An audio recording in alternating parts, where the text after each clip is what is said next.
All right, so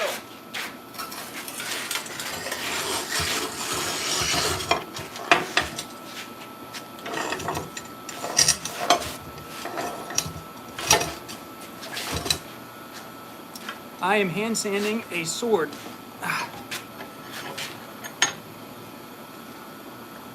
Oh. Hey, Matthews. Hey, Avery. What's up? What's up, guys?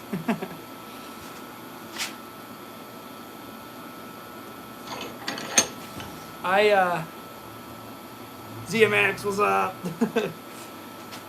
All right. So, for context, today has just been a very kind of poor day in the shop.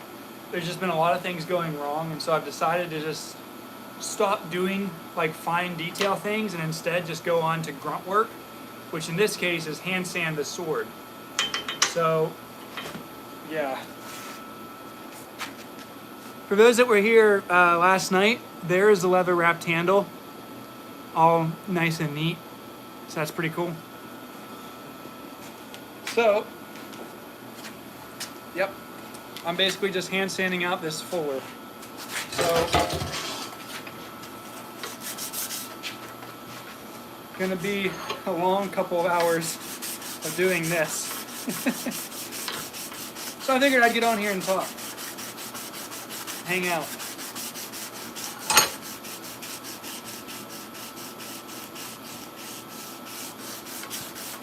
Averin, that's great to hear. The New England School of Metalwork is an awesome place. Yeah, they're an awesome place. Like, actually, this shirt is from that school. They're pretty cool.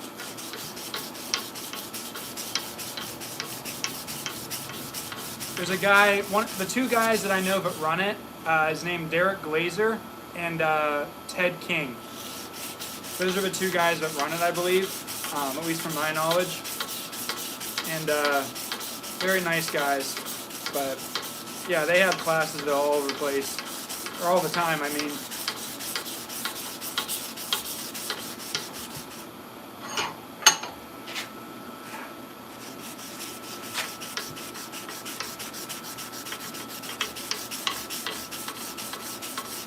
But, so yeah. This is a very boring step. Averin, trying my first Damascus, do you have any tips?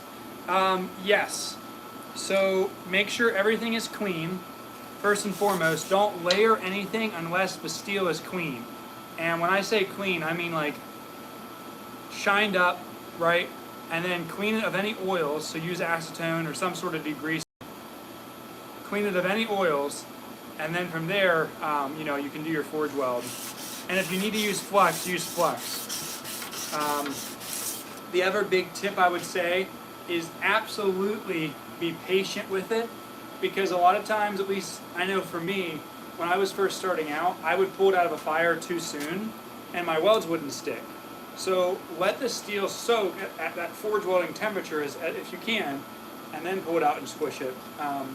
Just watch your temperature so that you don't burn the steel, but if your forge is tuned right, or if you have a good eye for temperature, just, yeah, you want it that sort of smoky, hazy, hot. Like you don't want it to be dull red, you don't want it to be burnt. So, but my other advice is just be patient, because chances are if you're doing your first one, you're going to have some issues, I guarantee it, just because, unless you don't. Like, if you don't, then great.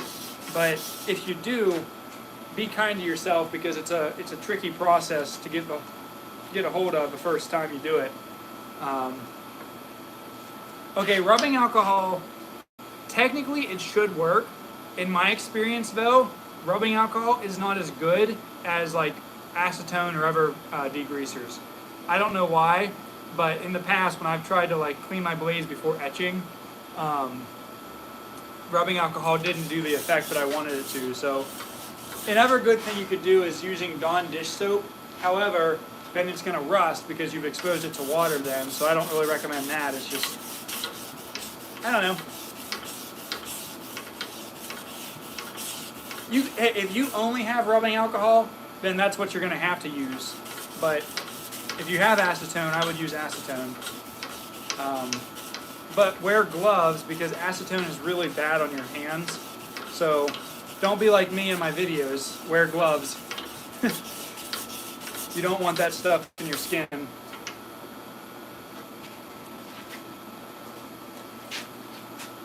Actually, I think I wear gloves in my videos, but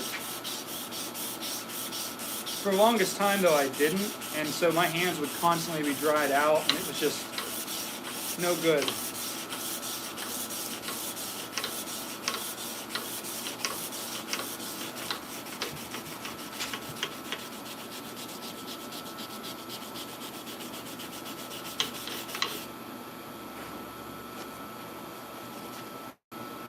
Whew.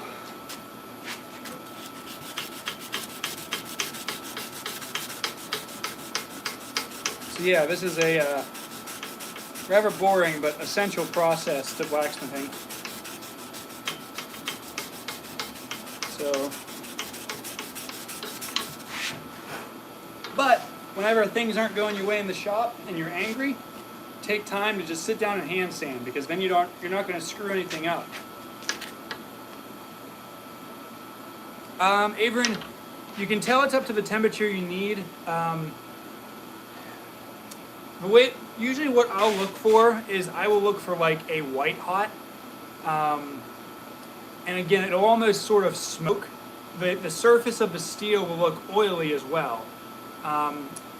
If you've gone too far, you'll pull it out of a fire and it'll be like sparking. If it's doing that, you burnt the steel, and you need to let it cool down a little bit and then go back in. But at that chance, you might have already ruined your steel.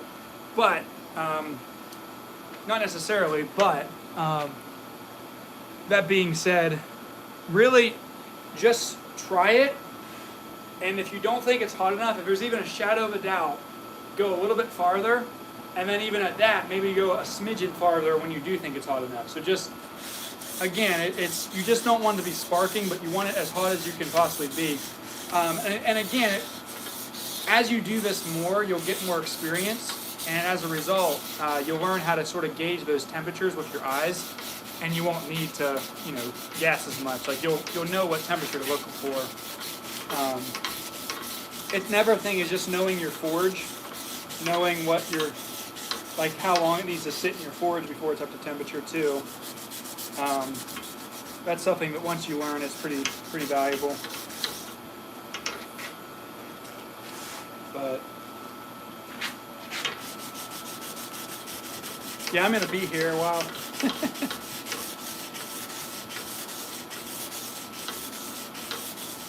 I wish there was a way, if you're, how to tell if your forge gets hot enough. If it sticks, I mean, if it doesn't get hot enough, like if it's not sticking, like the forge welds aren't sticking, then your forge probably isn't hot enough, or you're not letting it sit in there long enough.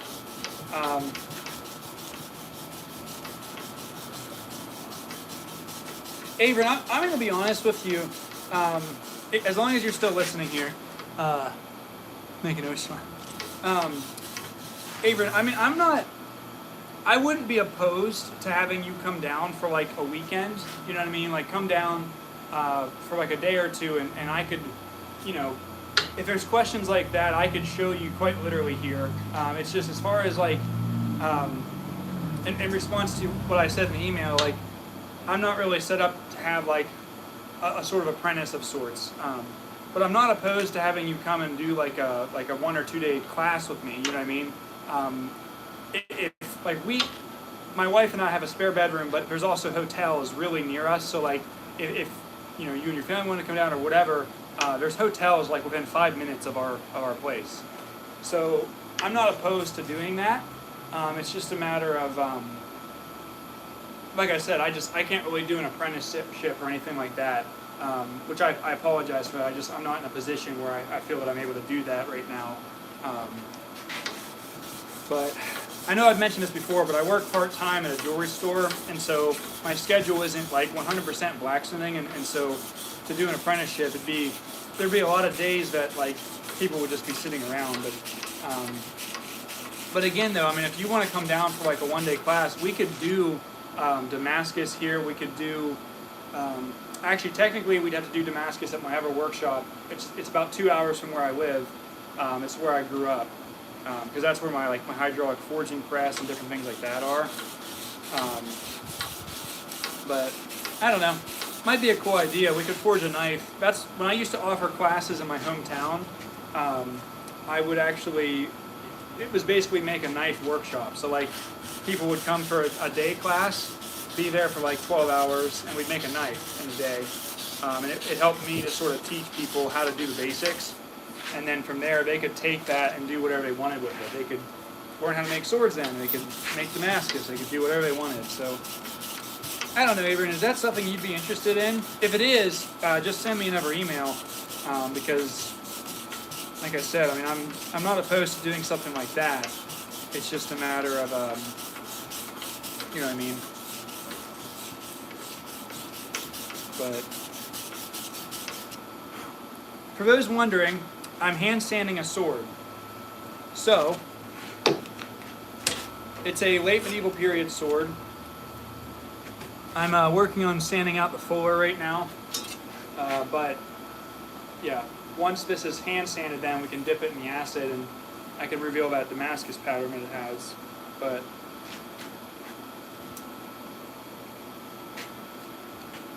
so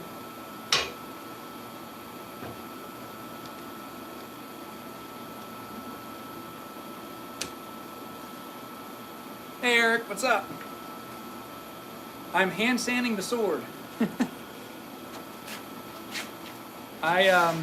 Things haven't really been going my way in the workshop today, so I decided just to take a step back and do some grunt work, because this will take hours to do this, and so I'm just kind of not killing time, but killing time sanding this right now, trying to get the majority of it out of the way.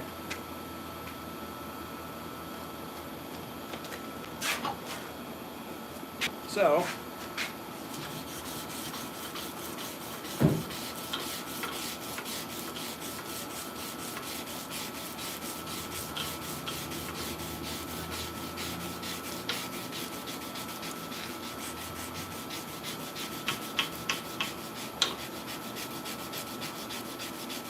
I'm using a 180 grit sandpaper right now, and that'll do most of the brunt work. Cheeseburg, what's up?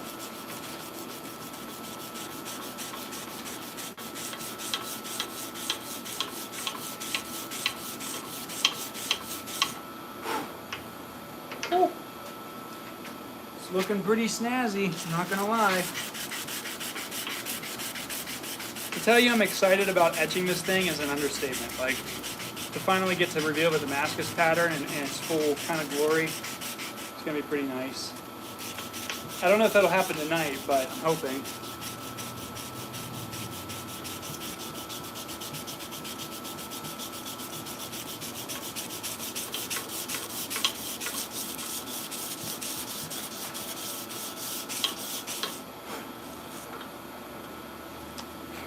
Alright.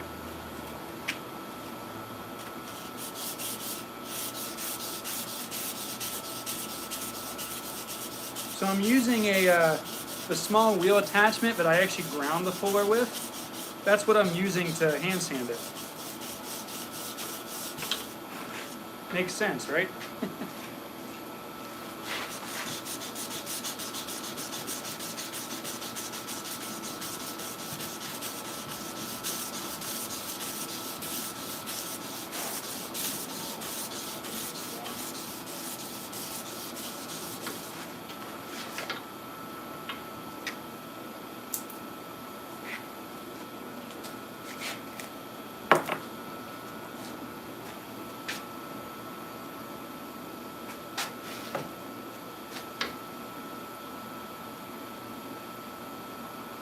Hugh, that's really cool.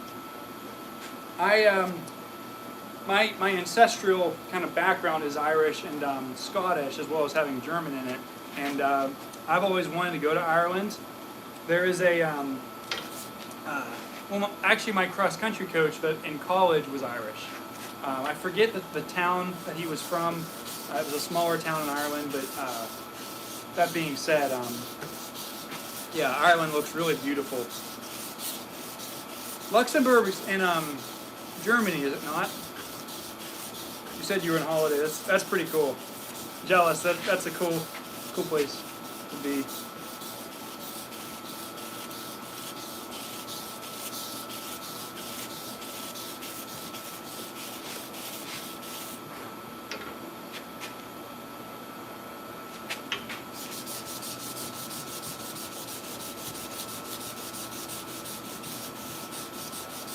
So for those wondering, whenever you hand sand a project, it's usually to achieve a certain effect with the project. And so what this is that I'm essentially getting the grain going all the same direction. And that way, whenever I go to etch it in acid to reveal the pattern of the Damascus that's in it, all the grain is running the same direction, and therefore, when you etch it, it looks a lot cleaner than it is if you're just not doing that.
I'm very excited to edit the video for this one,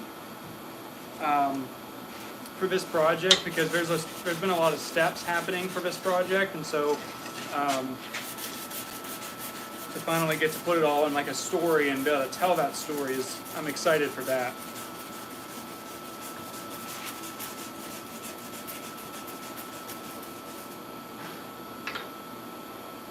Oh.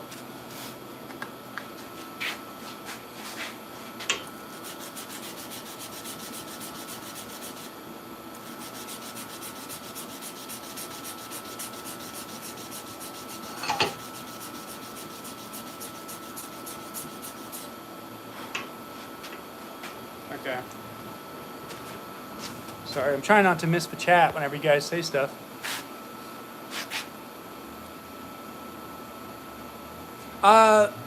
Verge of Insanity. I was actually a Forge and Fire champion.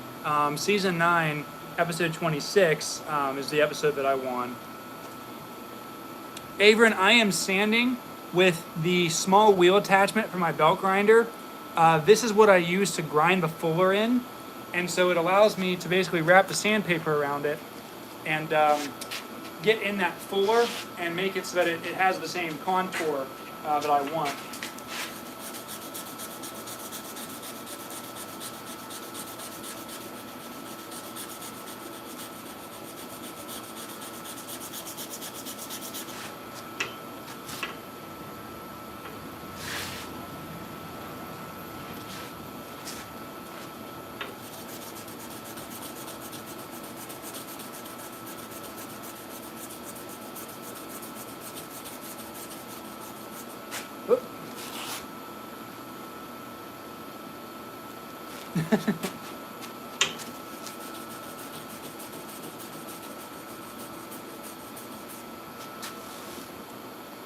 I am making a sword, a real life sword.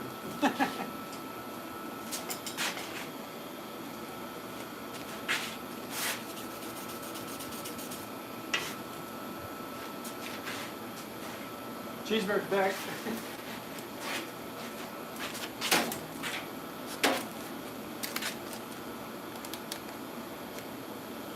A hand sanding stream.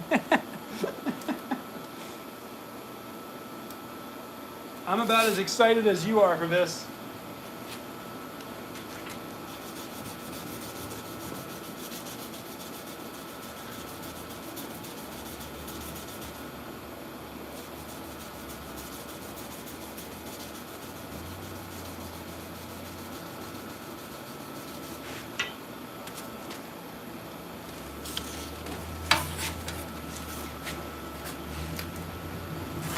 All right, so what we got here? Oh man.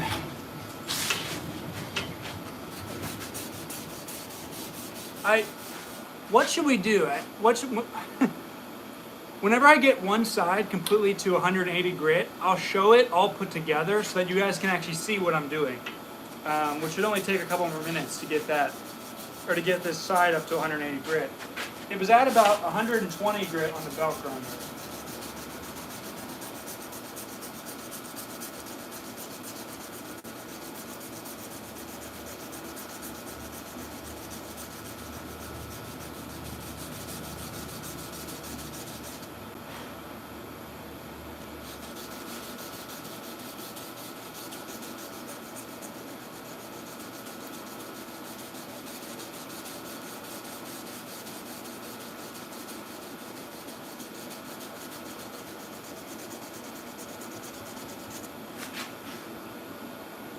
All right, we're almost there on the fuller.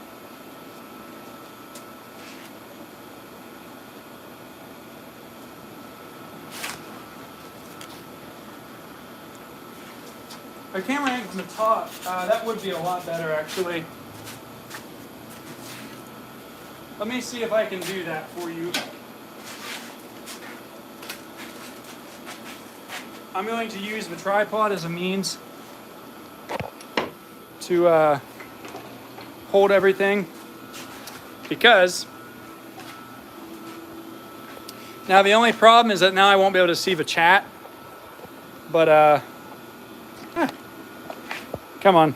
All right. So as I said, now I won't be able to see the chat.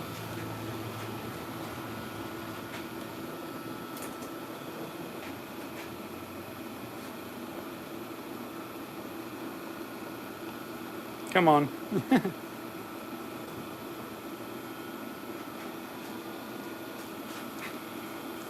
All right.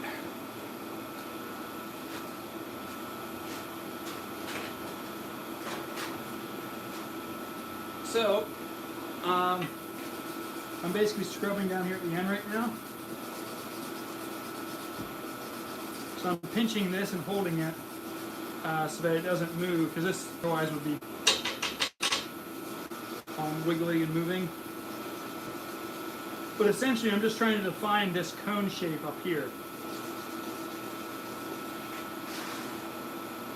And I'm pretty happy with that. There's still like one or two more little low grit spots.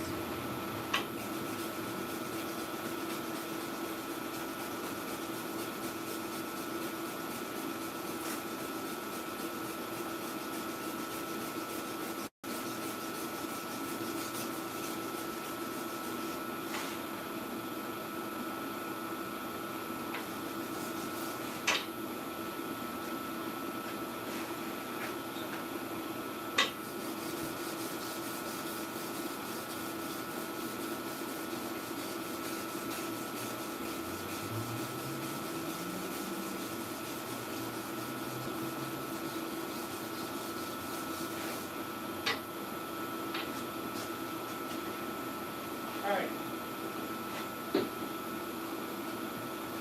Now let's go through and first check the chat. Verge of Insanity. Okay, so it is okay, so it's a little bit different. It's not really the way this is laid out, it's not really a matter of layer count, right? What I did is instead of have the pattern run like with the grain of the metal, and so then layer count matters because then as you grind into it, you expose all those layers. What this is I basically took like outside edge bars of different steel. I put 2 twisted bars of low layer Damascus in it, and then in the center there's a core bar. And so when you switch it together, so if you go based on layer count, this is only a 7-layer sword, but it's not. There's probably at least, I don't know, 20, 30 different pieces of steel been put into this thing, and then manipulated, folded, all that kind of fun stuff. But it's a tile welded pattern, basically. But it's more accurately, it's a multi-bar pattern.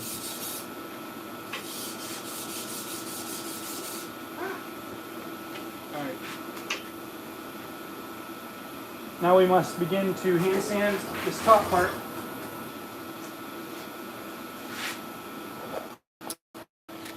I was really hoping that I could figure out a way to prop this up so that I could actually see what you guys were saying, so that I could talk to you while I did this. All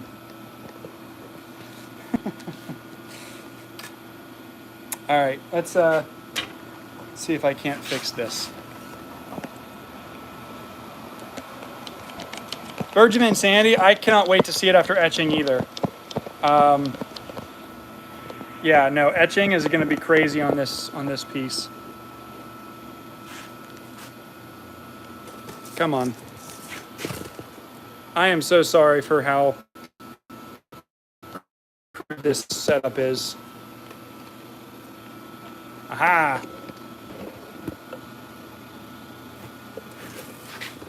There we go. This should make it so that I can actually see what y'all are saying. Aha! There we go. All right, now I can see the chat and I can hand sand.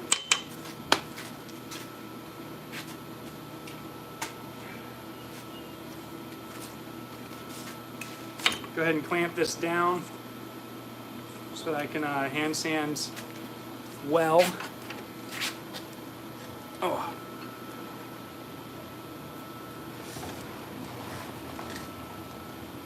Oh man.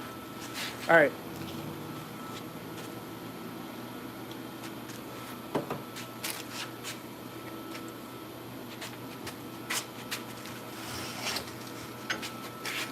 Just try to get some sleep tonight. I mean, yeah, this could very easily turn into an all-night project. If my wife would allow it, it probably would be. I'd probably be down here all night finishing it.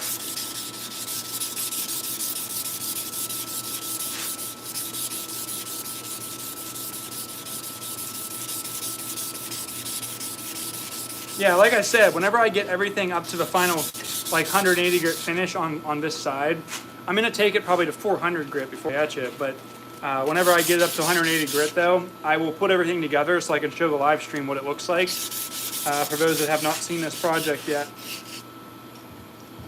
Come on, my stand is rocking a lot.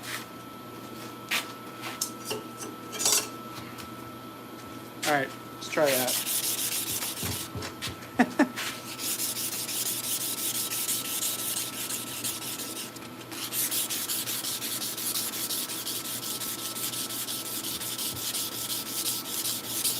See, this is really important to mention here, is that there is a lot of little undulations in my grind down across the length of this sword. And so by hand sanding, I'm getting rid of those at a very slow rate, but it's at a rate that I can control.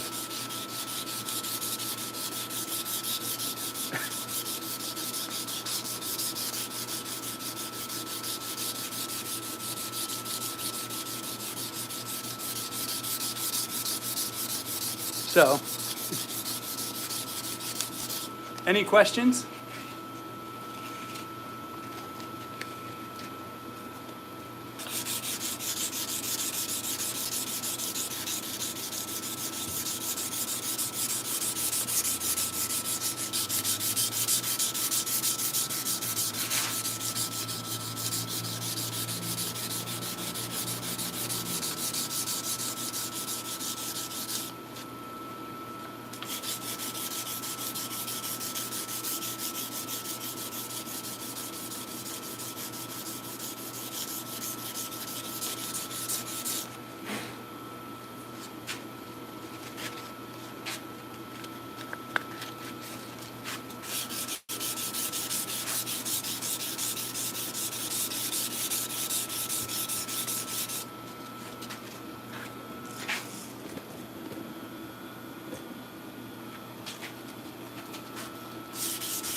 Wait a minute. Commission piece, no. So this is basically a it's a piece that I made in order to get more commissions. That sounds super stupid and dumb to even say, but like the company that I do some of my commissions for, I did this as a way of showing that I could make a sword basically and make a fancy sword. So it's kind of more of like a not a practice piece, but like, will it be for sale? Yes, it'll be for sale, but it's not a custom piece. However, this got me 2 more sword commissions. So that part is kind of cool, is like, while this isn't a commission piece specifically, because I was making this, it got attention so that I got 2 more swords basically. Now that being said, those swords weren't directly related to this, but more so it helped me to get those commissions, as well as almost serving as a practice run before I do those 2 swords as well. Again, most of my experience is in Japanese forging, and so to do a medieval sword, I have an understanding of it, but understanding it and actually doing it are 2 different things. So what I did was, this is kind of like an exploratory project, but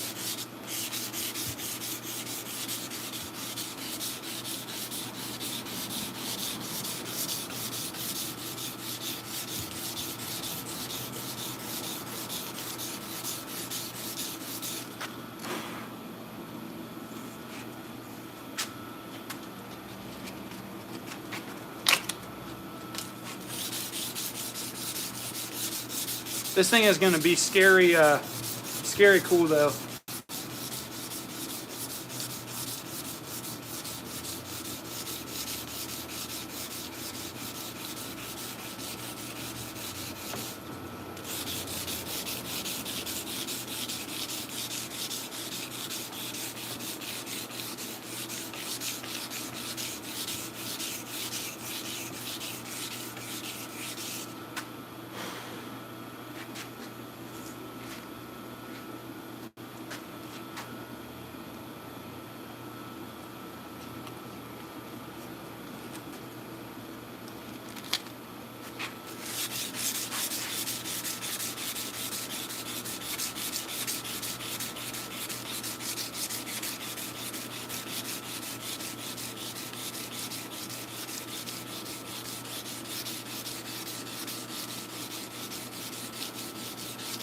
Show them the Forge and Fire episode.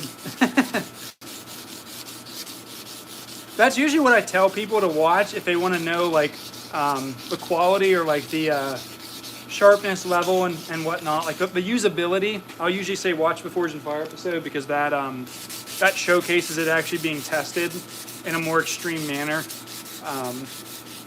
So it's more dramatic in that regard, but because I'm not going to test cut on like an animal carcass or anything like that for my videos. So if you want to see that, watch Forge and Fire, and yeah.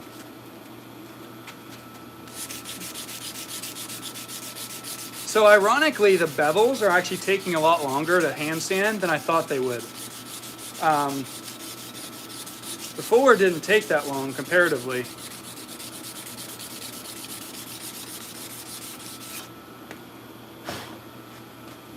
But it is looking pretty nice, so that's a plus.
Cool. All right, so that portion of this side is now done. So now I need to grab another piece of sandpaper.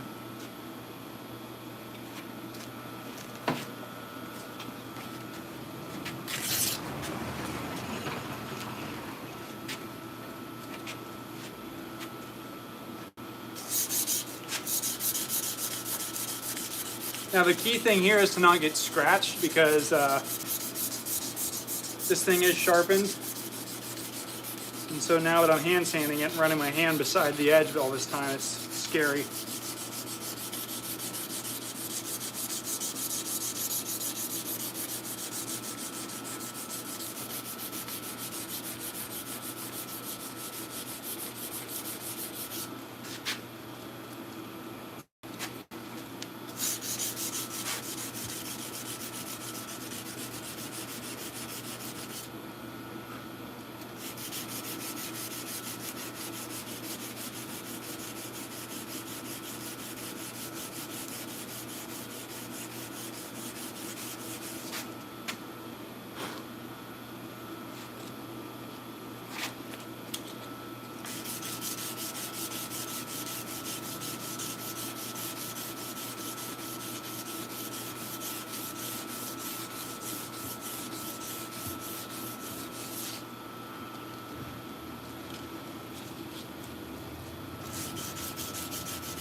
One of the other things too I gotta keep in mind is I gotta make sure that all these lines are straight.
Gregory, I have not. However, the video on my channel, the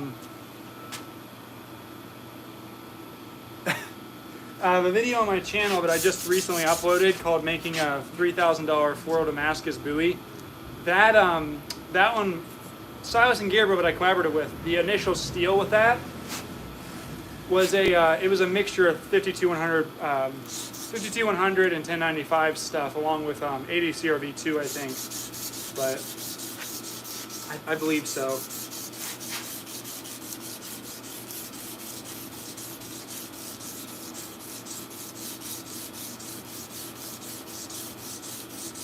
Any questions?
I did make the blade. Yeah, I did. I'm a swordsmith. Be able to slice through a piece of paper. Yeah. Great grandfather. That's really cool. Yeah, that's really cool.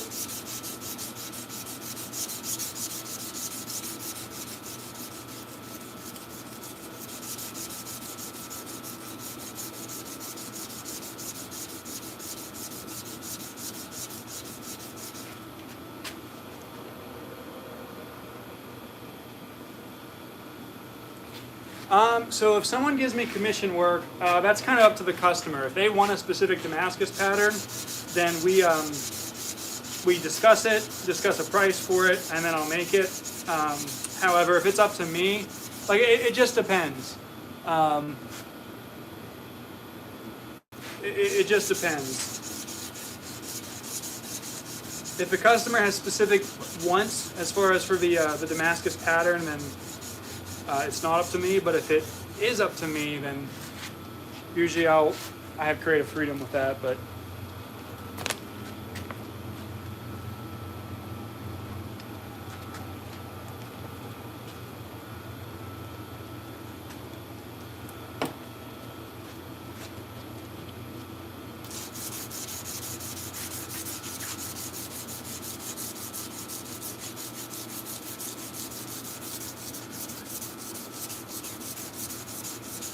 wish you could make swords. Hey, never too late to start.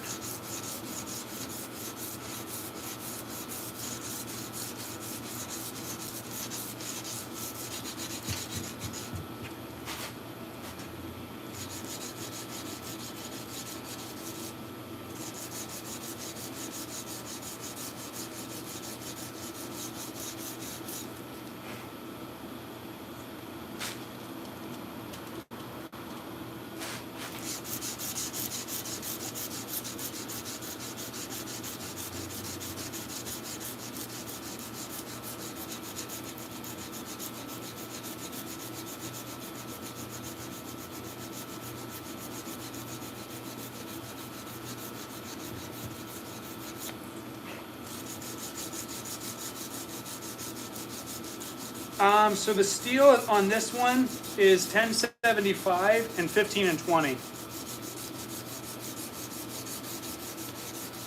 And then there's a whole mix of different pattern stuff that I did in it. As far as there's 2 twisted bars, and then on the outside edges there's some edge bars that undulate.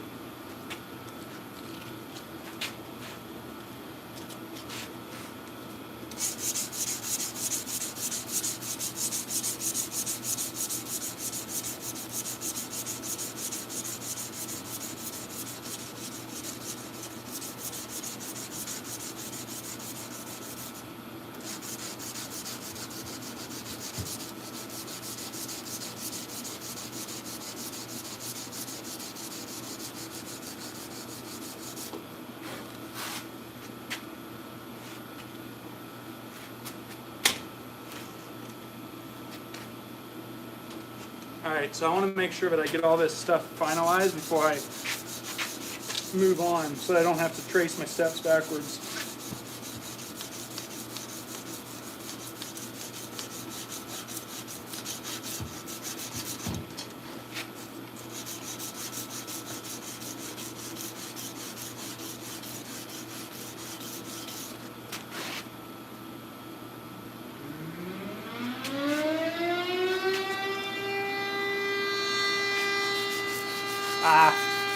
Fire whistle.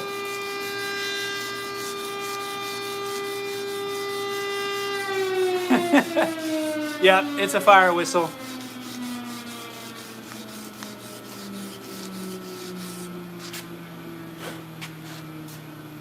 Believe me, it's as annoying to me as it is for you guys. Oh my goodness.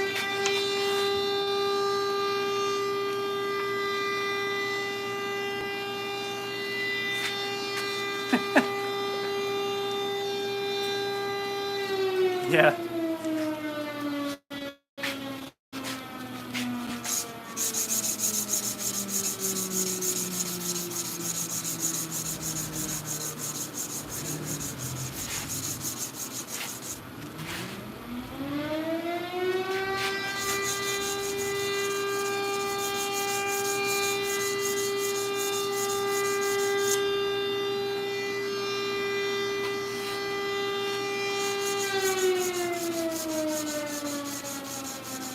say that about the scraping sound.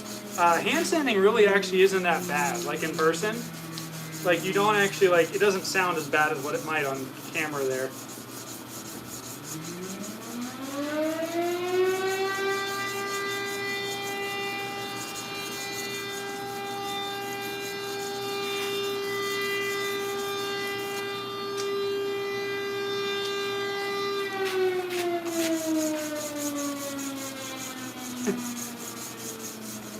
Yikes. I've been a swordsmith. I've done bladesmithing professionally for 5 years. And I've made a couple swords in that time. As far as like when I became a swordsmith in particular, I don't really know a date. It's just kind of off and on I've done those projects. And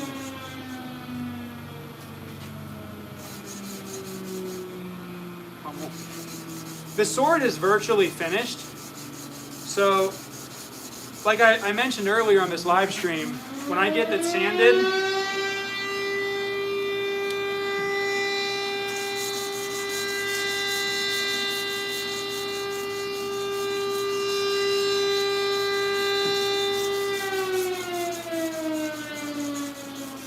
this thing sanded, I will take it out and I'll show you guys the assembled sword.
Come on. See, it's annoying because this stand that I'm standing on is rocking, and so I'm just getting this really awful wiggle.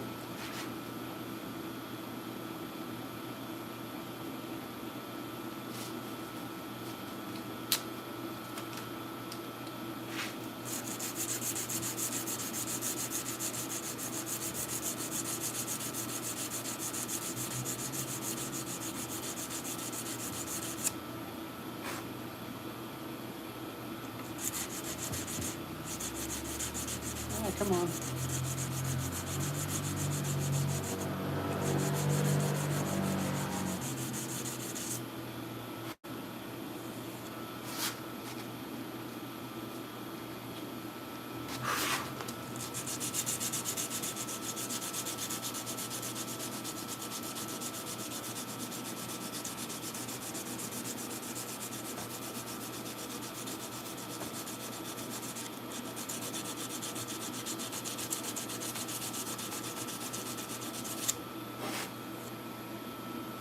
All right, so now that bevel's done. Ay, ay, ay.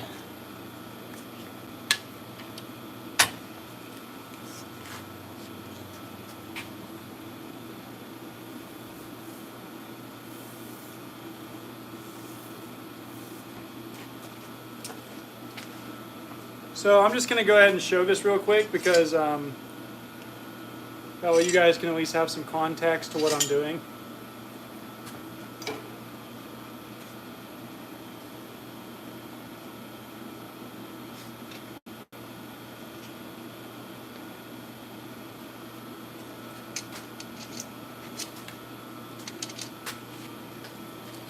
So this pommel gets hammered down, so it'll actually get struck down onto the handle. I've done it a couple times. I just don't want to do it right now because I'm going to have to take it all back apart again. But that's what the sword handle looks like. There's what I'm hand sanding right now. So just, yeah.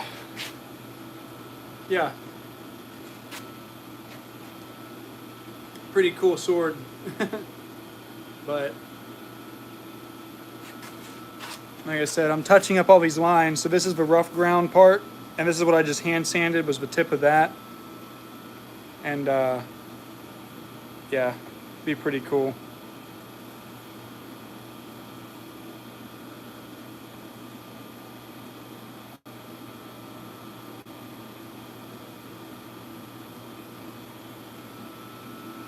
There you can see that seam that I got on the handle wrap, which is over here and stuff. But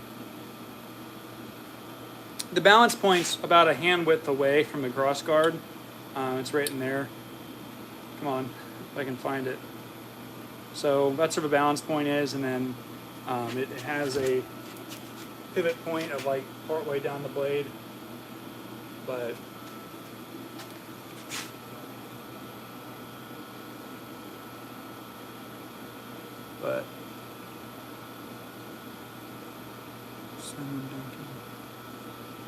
well, thank you for stopping by. Thank you for stopping by, man. So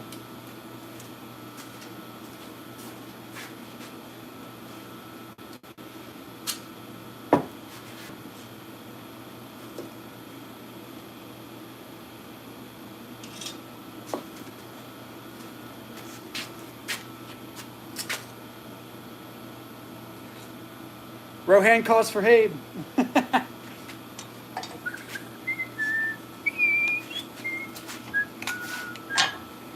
I love Lord of the Rings. This is partially kind of similar to a Lord of the Rings sword. Hey Roger, what's up?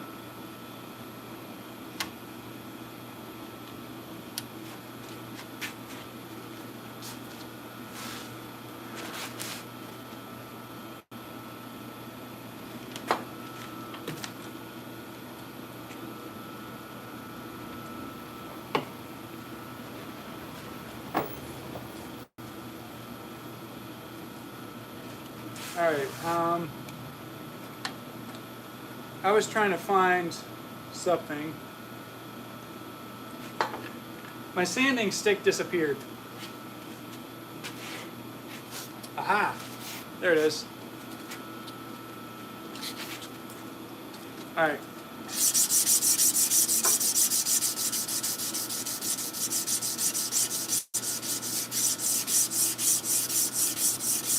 And now we're back at it, folks.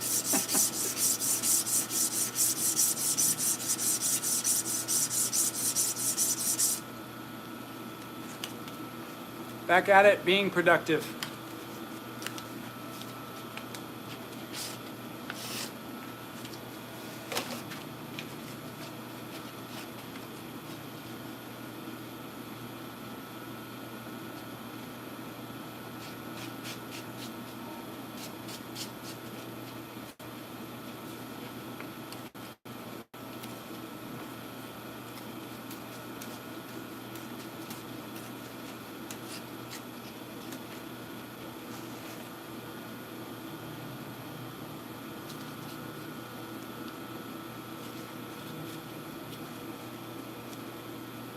Ever tried to recreate the hog chopper at home? No, I have not.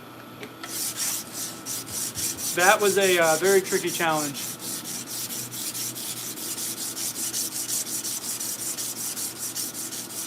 Roger, I thought about making a scabbard for it. I've been doing some research on how, and I thought about it because it might be a pretty cool project. I'm probably going to be letting the customer decide if this thing sells, right? I mean, if it sells, then the customer, if they want a Scabbard, I will make them a Scabbard. If it doesn't sell though, for now I'm going to put it on my wall in our house just because I like it so much, and so I'm like, I'm not going to make a Scabbard for myself because I don't really have any need to carry it around or anything like that. But like I said, if it sells though, I will. Again, if the customer wants that, or if I get bored, I might do it. But I don't know.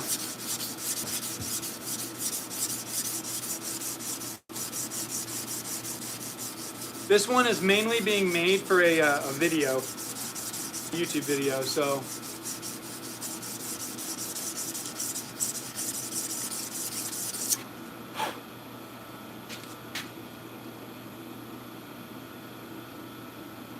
Oh. Crusader Kitty, what's up?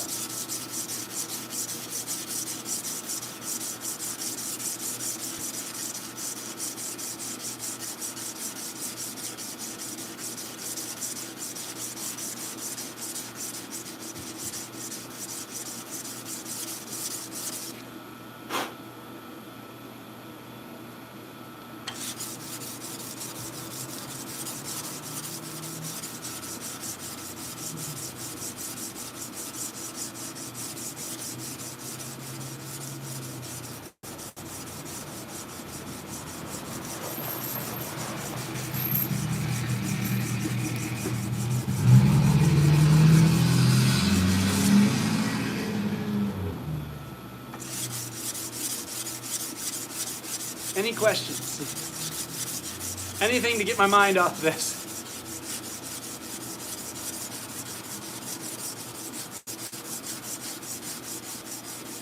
Hello.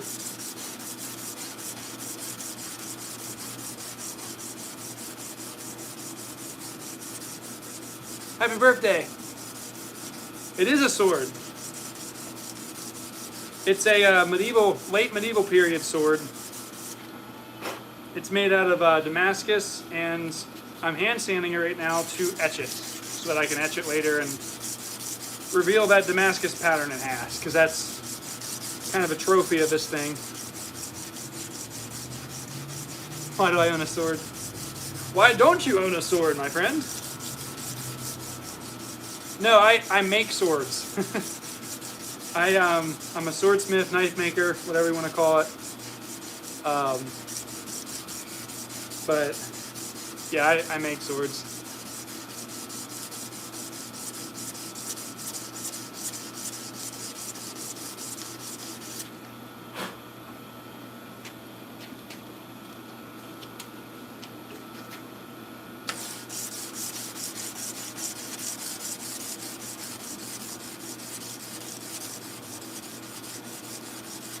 Am I going to coffee dip it? No. No, so I thought about it, and ultimately it kind of just depends on what the pattern looks like.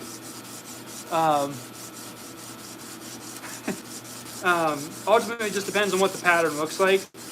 If the pattern comes out and I look at it and I go, this would look really cool coffee dipped, I might. It's just that coffee dipping is so like inconsistent in result that a lot of time it's a pain to do, and so I don't know if I'm going to mess with it or not. But I almost like the idea of doing a low contrast etch, so like polishing it, etching it, getting the depth that I want, and then repolishing it, so that I'm left with just this shiny blade but has that Damascus like different kind of topography on it, but it doesn't have like the visual contrast. Like I thought about doing something like that, just because the blue and how this works. I mean, it just but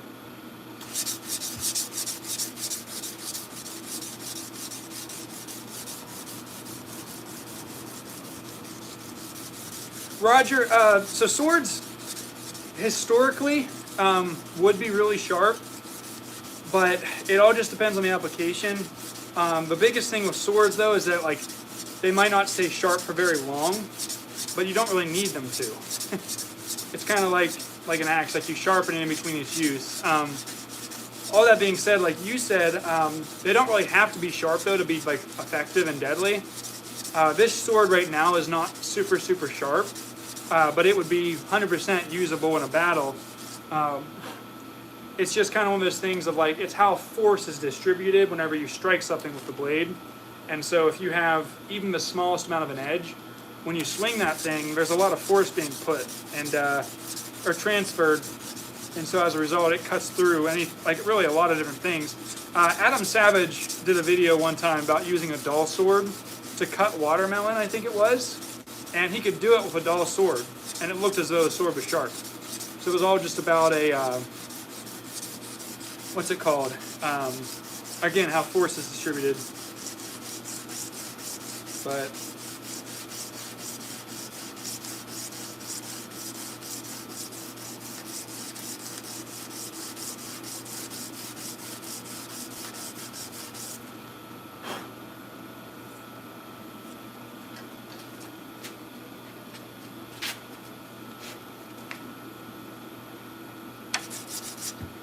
come on.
Scrolling into this was so awkward.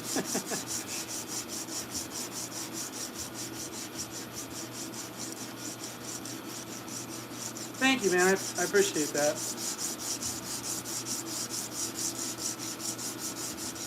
Roger, yeah, I am. The issue I'm facing is that I get to a certain point that I'm happy with, and then I look at it under the light, and essentially what happens is I see like some little, not serrations, but where I didn't polish all the way through. And so I need to basically have a better lighting system so that I can actually see those. Because there's nothing more frustrating than thinking you're done and then realizing you still have a lot more to go because you missed stuff. So, thank you, man. I appreciate that.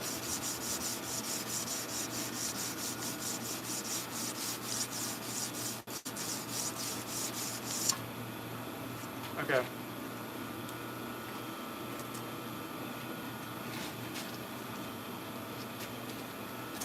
Yeah, I missed a bunch right here on this side. Absolute bunch.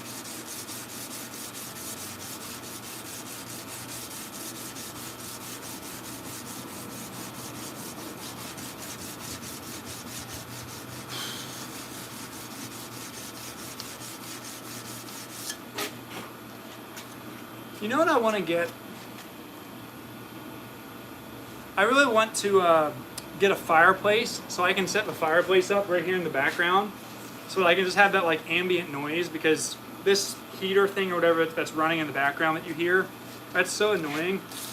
And I feel like a fireplace crackling would be like the perfect background right now. It's probably really weird to say, I just feel like that would be, and the warm like wood smell burning. I don't know. Can you tell I miss campfires? I haven't had one in a long time. It's not too cold here. It's actually warm.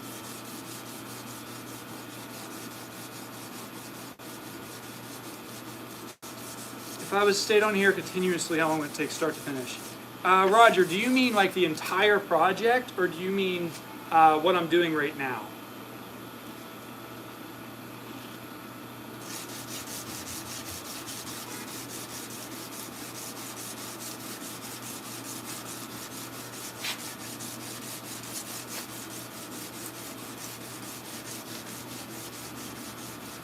Entire project. Okay, well, for reference, Forge and Fire took me about 33 hours, roughly, from start to finish, to make a sword that was, almost 5.5 feet long. That being said, it was not a very pretty sword up close. Like, it had a lot of sort of cosmetic stuff. It wasn't very pretty. I did not sit here and do this for it, and there was all these other kind of things that typically you would do on a sword that I didn't do. However, that took me, like I said, about 33 hours. This one, trying to think, I had probably around 15 to 16 hours just in making the steel alone for this. And that's like solid work through, like, not counting breaks and things like that. Because it took me about 2 days. And the first day was like a 12-hour day or more, and then the second day was a long partial day, and then I drove back out to here. So that being said, in that case, with what I've done out here,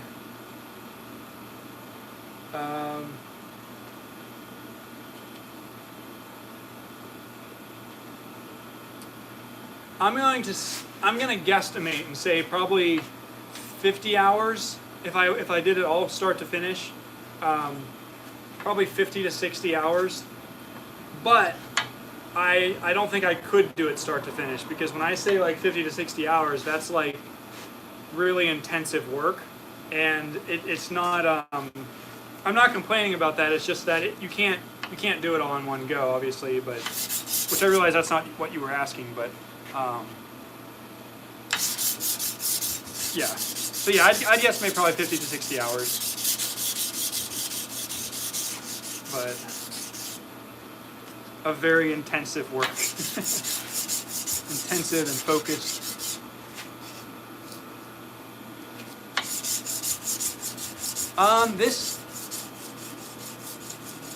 This is it's a battle ready sword.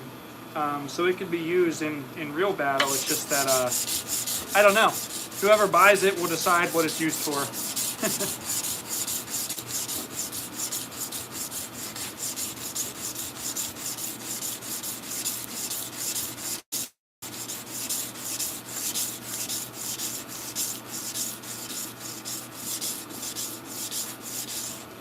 A good combination. I've always liked using, I don't know, integral bolsters are cool, but I've always liked using copper with like a darker wood, like ironwood or cocobolo or Siamese rosewood's pretty. Damascus is cool for a bolster material as well if you're not doing integral, but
Nice.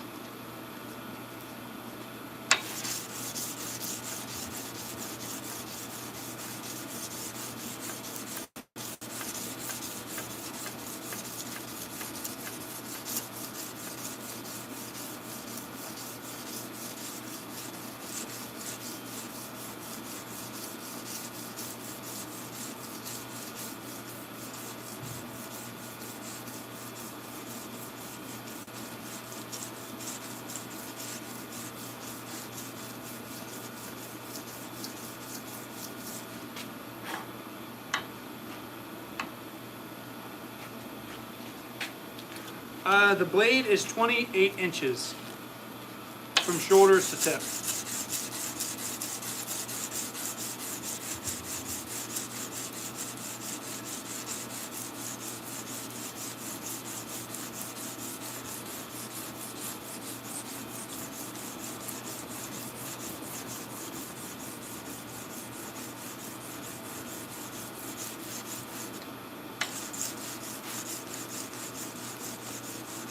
Thank you.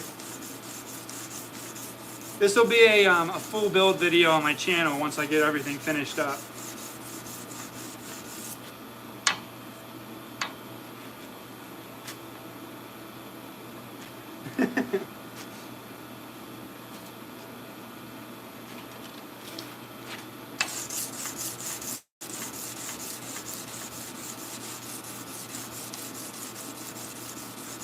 So something that's pretty cool to announce is I'm currently going through the process of designing a sword for a video game company, and it's through Dragon's Breath, the company that has helped me get commissions. It's through them for a custom sword as like a promotional item, and so I'm pretty excited about that. So that'll be a neat sword. I'll probably do a lot of live streams when I do that.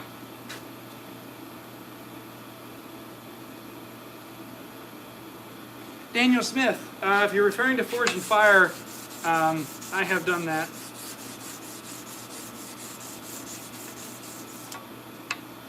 Daniel Smith, oh heck.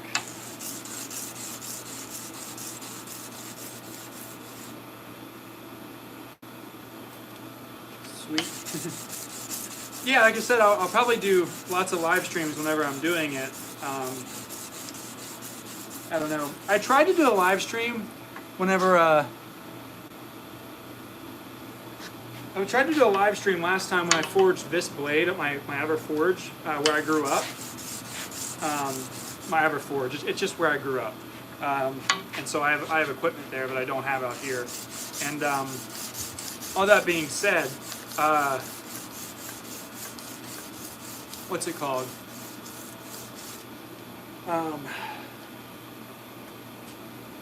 When I did the live stream for this one, though, it was very difficult to film it and do because I was doing so like I had no time to talk, and so it was basically me just forging stuff. And when I checked, I had like 5 people watching for like a little bit, and I was like, okay, I'm just gonna end it just because I can't really be that interactive whenever I'm doing something like that. Because especially whenever you're forging a sword, like it's pretty much it goes in the fire. You get like 1 minute to like breathe and like get a drink of water, and then you bring it right back out and you start forging on it again. So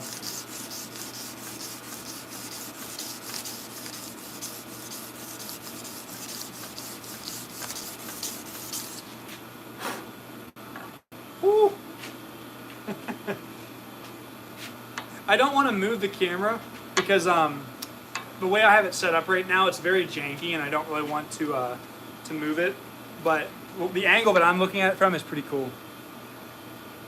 Spanking his hammers, yeah. What type of sword is it? This is a later medieval period sword. Excuse me. What's it called? I'm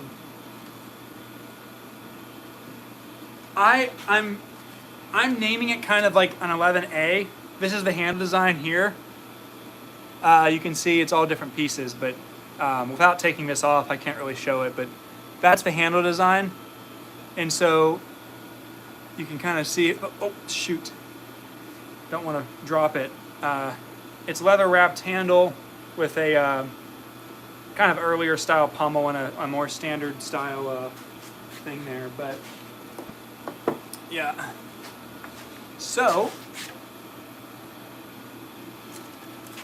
that being said,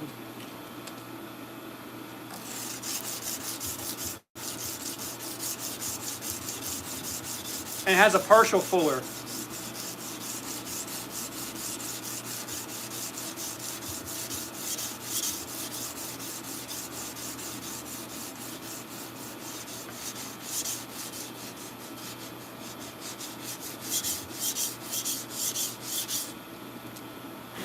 Handle seems small. So this is designed based upon Peter Johnson, like the legendary swordsmith. It's designed based upon his historical proportions. It's a single-handed arming sword. So it is a, I believe, 5-to-1. Let me make sure. Shoot. Yeah, it's 5-to-1. So the proportions are 1 part handle to 5 parts blade.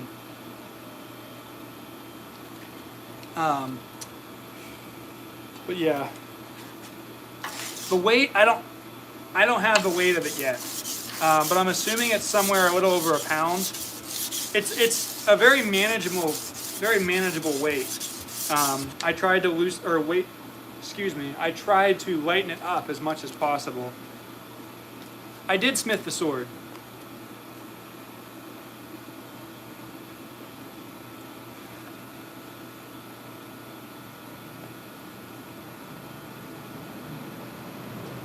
All diamond gold. Hey, someone orders an all diamond and gold knife, I'll make it.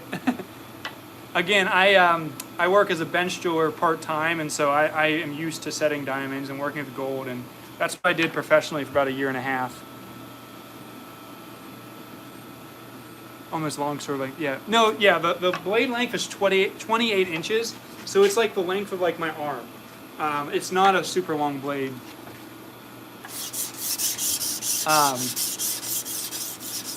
But is great for someone asked about hand sanding fullers. I am just using a rubber small wheel attachment for my broadback, and I go in there with hand sanding paper and basically go in there and just sand it like this. The Kyra Royer method. Now, the way that you mentioned with 3D printing out like a model, I have a robotics background, like that's what I went to college for, and I have a 3D printer up there, and I've always thought it would probably be a really good idea to make custom radius kind of sanding blocks, but this is as far as I've gotten so far with that.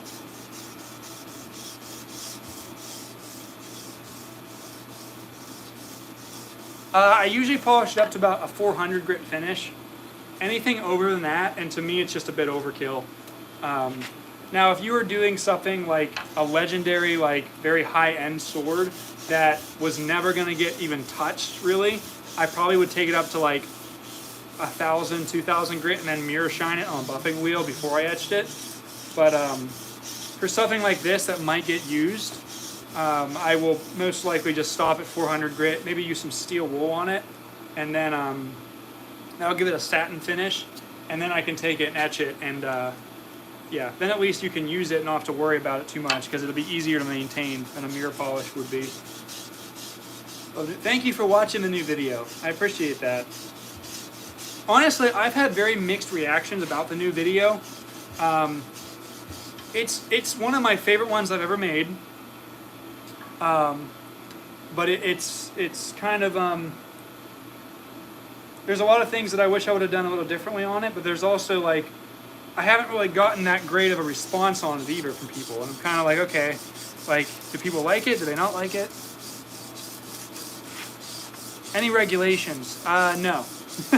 Thankfully, no one's reported me. So now that being said, I have been mindful of it, but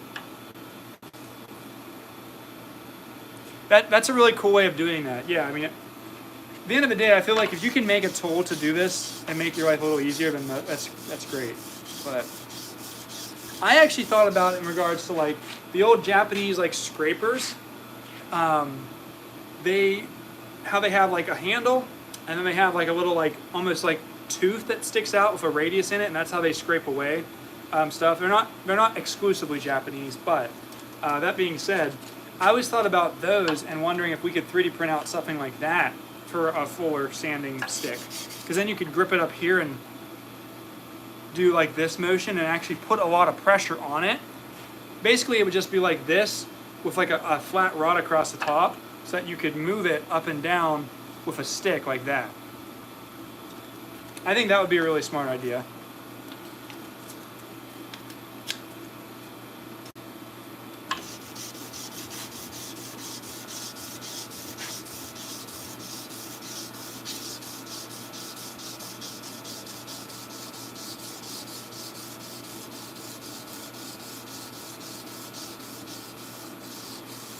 Boring, take your shirt off.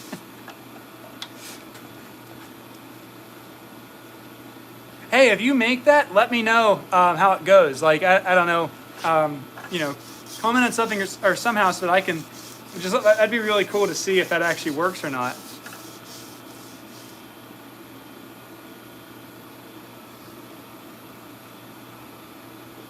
A bolo knife sword.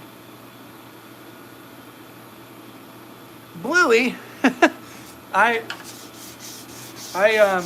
making a sword.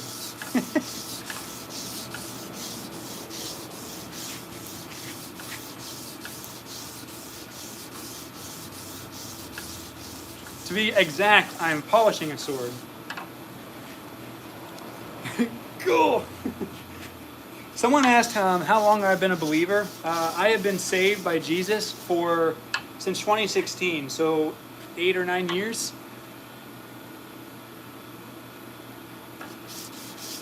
But, yep. September 23rd and September 23rd of 2016.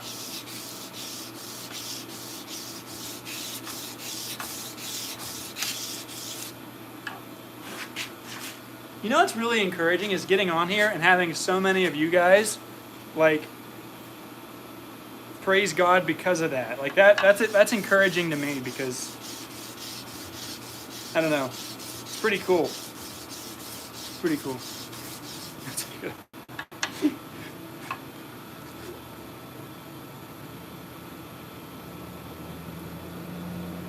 Elbow fatigue, yes.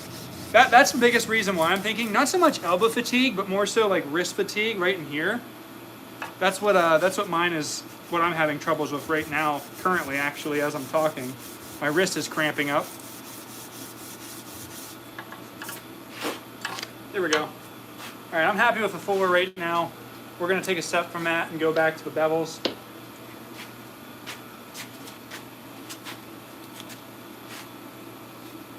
The spirit, or the sword of the Spirit. No, I carry the sword of the Spirit on me. I always think it's essential to wear or have a pocket Bible with you.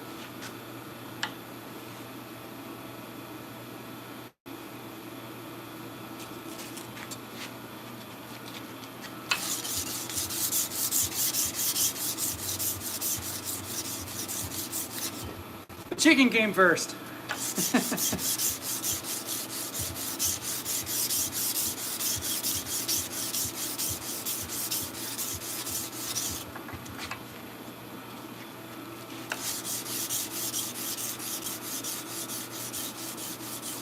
Okay, so you can technically machine a fuller. It is the best owner's manual, absolutely.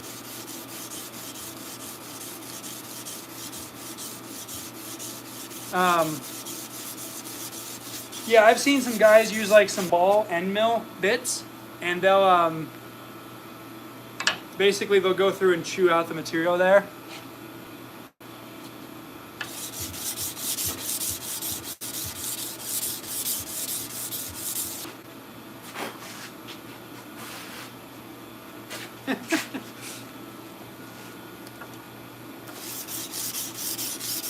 My belief before 2016 was still Christian. Like, I grew up in a church. It's just that I didn't get saved, or I didn't like. It didn't have an effect on me until I got saved in 2016. You know what I mean? Because that's the thing is like, you can't just go to church and be saved. Like, you have to have that personal relationship with Jesus Christ. There isn't like a sort of like, oh, I'm just going to go to church every day, which is what I thought it was as a little kid. No, that's not at all the case. It's, you know, you get saved and you have that personal relationship with Jesus. Basically, you getting saved basically is where you're coming to Christ and you're saying, Lord, like, I'm a sinner, forgive me, and come into my heart. And you're surrendering everything to Him, right? You're giving all your control over to Him. You're not holding things back. You're not still living your life and just having God in it. It is, you are selling out to Jesus specifically. Like, there is no in between. There's no sitting on the fence. It's either you are all for Him or you're not with Him. That's kind of the reality of it. Like, Jesus doesn't want, I'll put it this way, like, I'm married. My wife does not want part of me. She doesn't want me to just simply like love her and love her, like other, you know, other women. Like, that's not what she wants. She wants my love and it to be like specifically like sold out to each other. Same thing with Jesus, right? He wants us to be sold out to Him personally.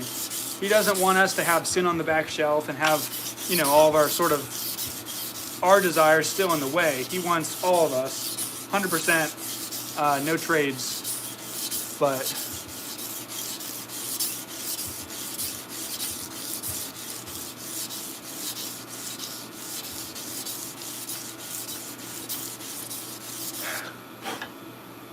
see, I'm having an issue with this fuller because it's slightly off-centered.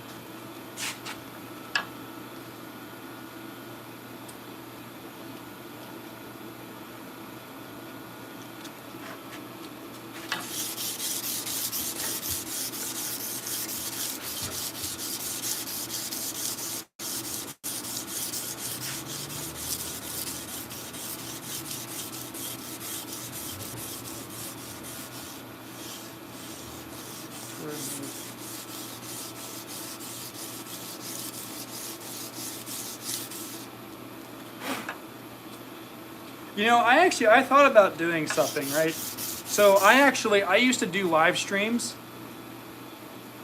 Okay. I used to do live streams back in high school where I would preach on I'd preach as like at a youth group, right? And I've always felt, since I went to college and kind of stopped doing that, I always felt like I wasn't doing my ministerial duty. And so,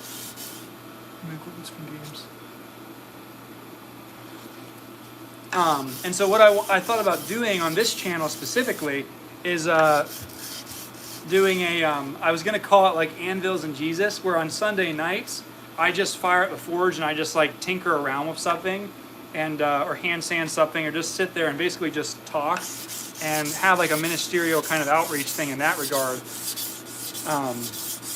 Because if I had the anvil running, right, or the forge running, it would be hopefully get people to stop and at least maybe hear, you know, some light and things, as long as God was working through me. But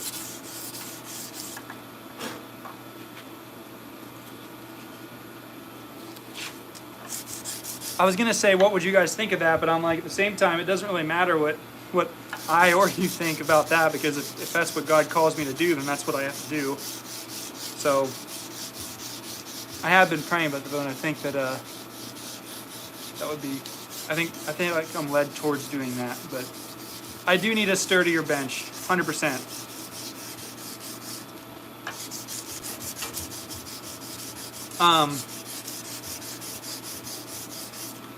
What's remarkable is I started this at the beginning of the stream, which was 90 minutes ago, and I'm not even done with the first grit out of several on one side of the sword. So I'm going to be here probably for at least a work day's worth of hand sanding, which is craziness. I've not hand sanded this thing in a long time, or hand sanded this much in a long time.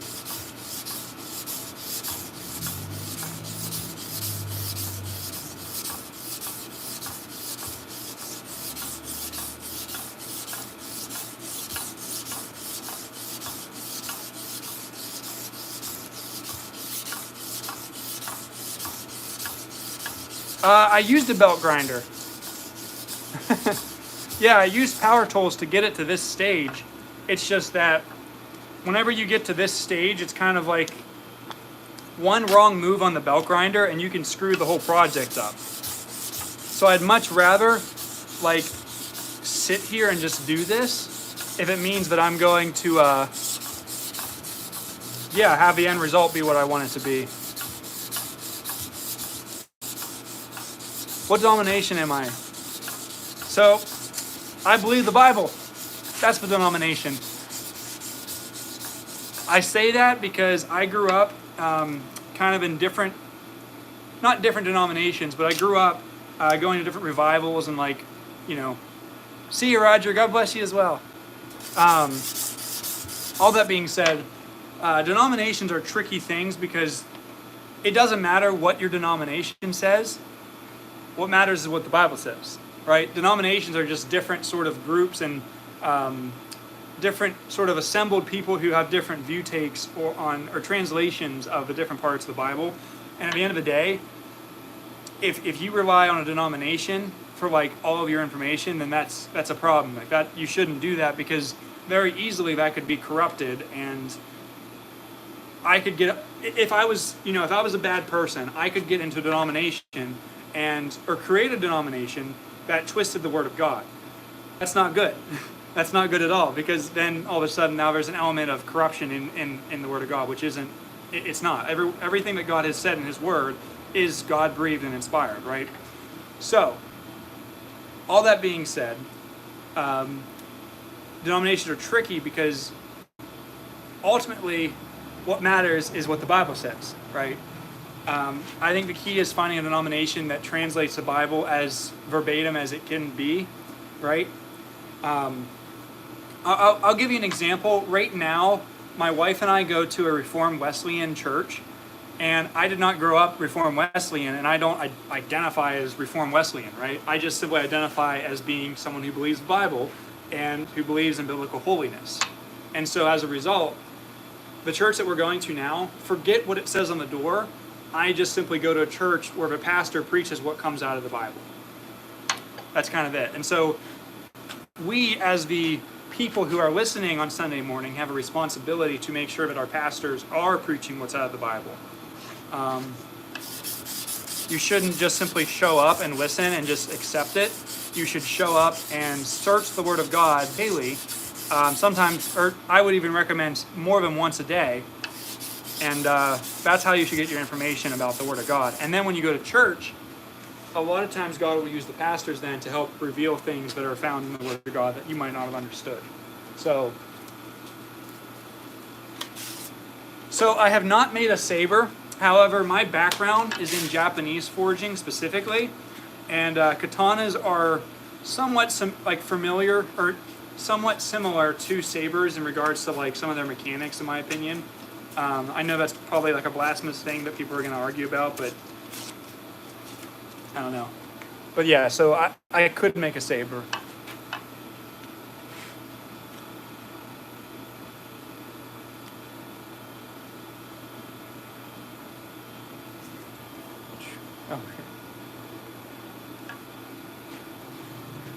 Translation, I think NIV, I tried reading the King James Version, however, there was some different things with that that are obviously more difficult to understand just because of the language that's used in it.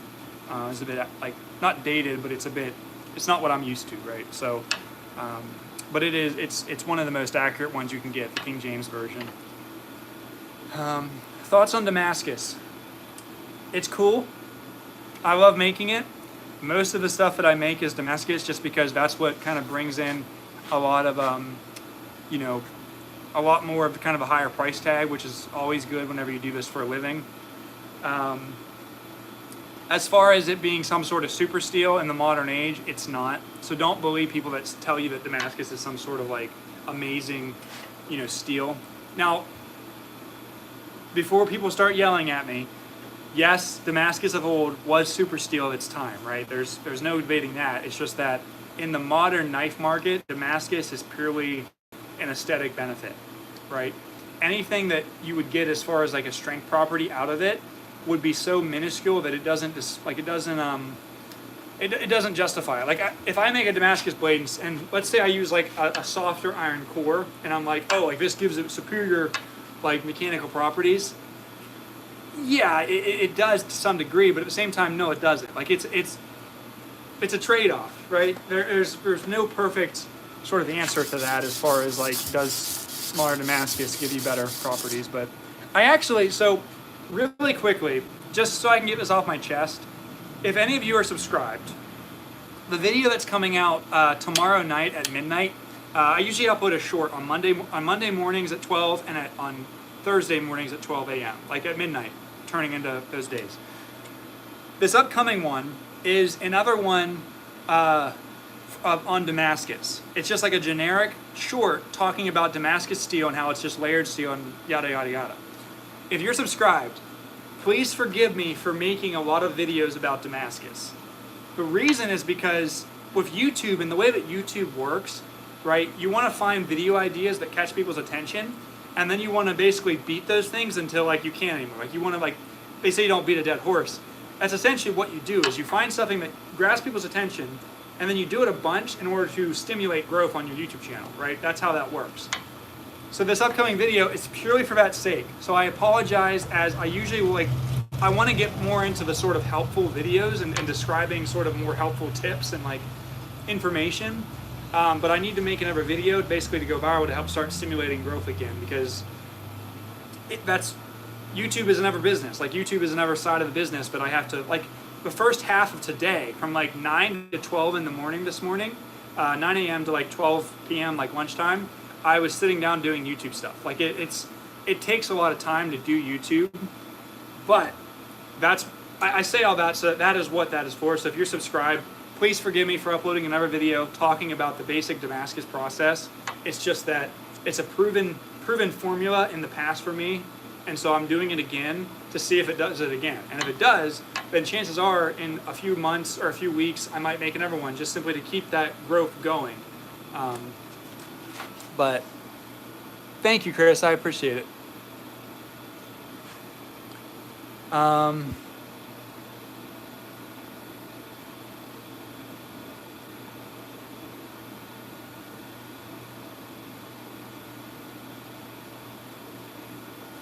Okay, so my most expensive build, I'm trying to respond to some of these things that I missed in my rant.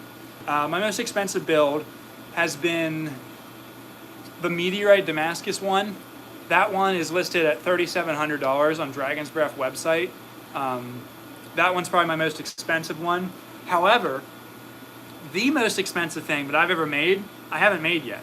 I have it ordered, but I'm not going to start it until the beginning of next year.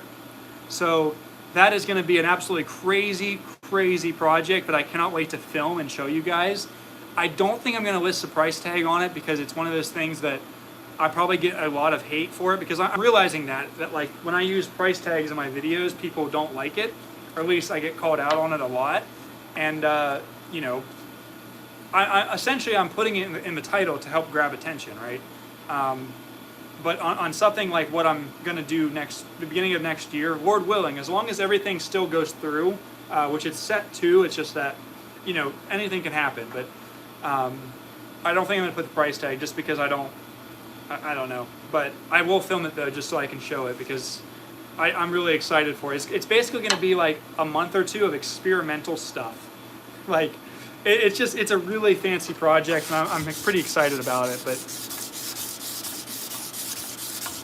this is probably my most expensive project to date.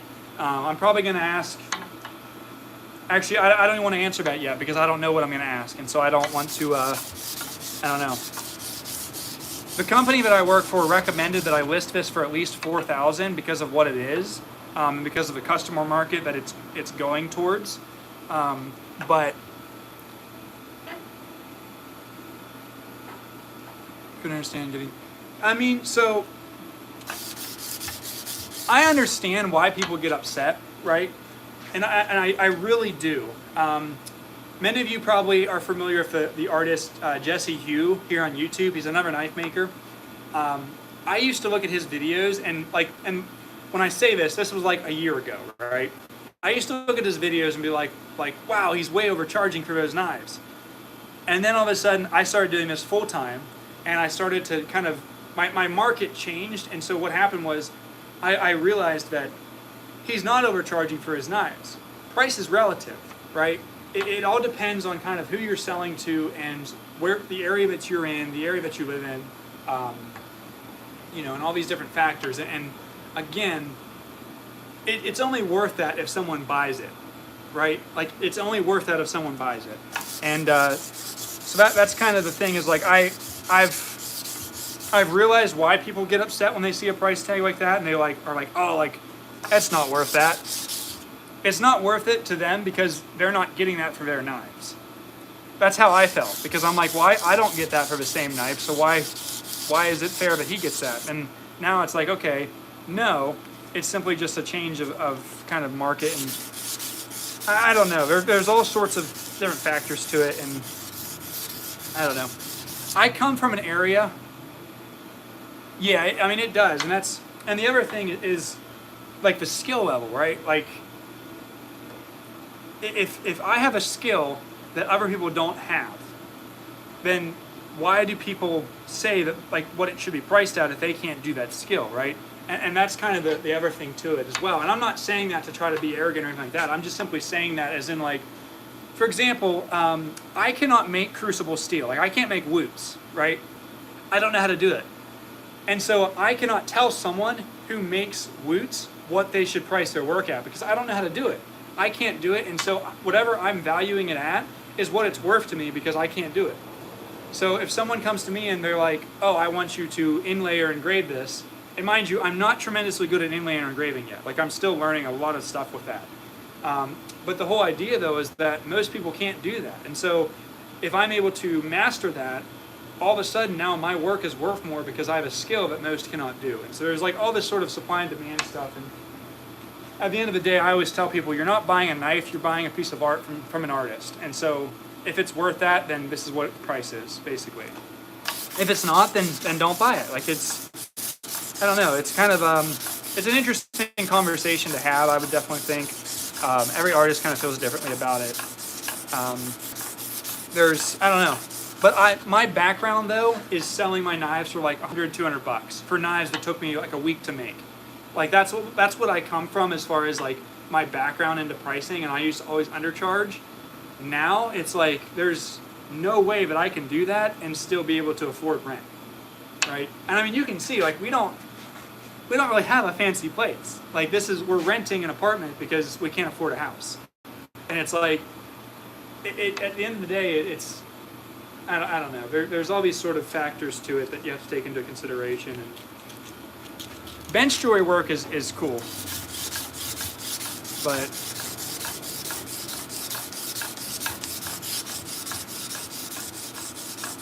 I apologize. I don't mean to rant or complain about that stuff, so I'll stop talking about it. I just I don't know. It's interesting, but.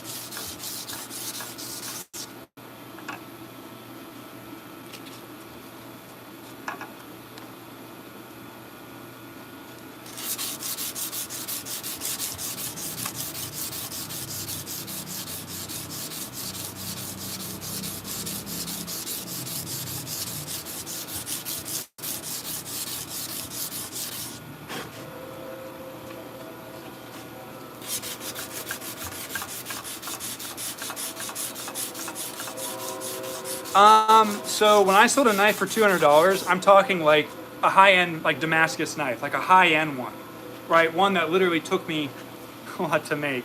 Now, one of the things that I will say is that starting out, you cannot charge for your time, because starting out, it took me like 2 weeks to make one knife that now I would charge like $100 for. So it's one of those things of like, realistically now I can make a knife in a day and make a lot more on it, but it's like that's come with the skill and time that's happened over the past 5 years. And so it's like, I'm not going to devalue that by charging less, because then it's punishing me for getting better at my trade, and I don't want to do that. I don't think that's the way that it should be. biblically or, you know, just in general. I don't think that's the way that we shouldn't be punished because we can work for work efficiently. But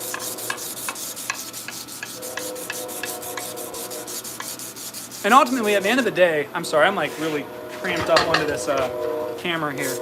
At the end of the day, you know, going back to the ministry stuff, God has always provided for us. So like, I have never not been able to pay my bills in that regard. You know what I mean? Like, He's always provided for me. And so, if I make this sword and I sell it, or if I list it for sale, I'm trusting that He will help me sell it, or at least give me opportunity to make money to pay my bills. And usually I will pray about a price and make sure that it's the right price before I even, you know, post it for sale, because once you post it, there's really no changing the price tag.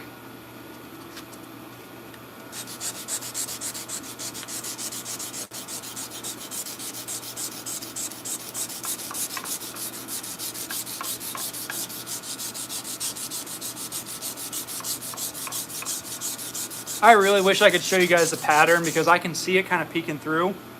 I don't think there's any way it's going to show up on camera, but I'm excited to etch this. If I don't etch it tonight, then I'm going to probably live stream again when I do, so that I can show it, because,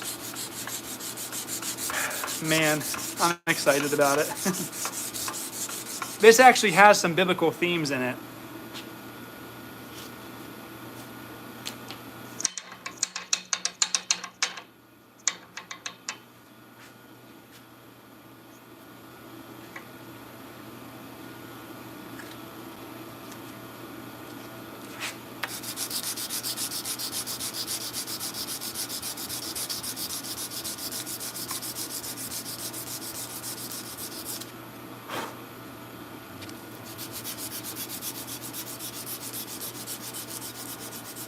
So the only good thing is that whenever I finally get through this 180 grit finish, it won't take me much time at all to get to a 400 grit finish.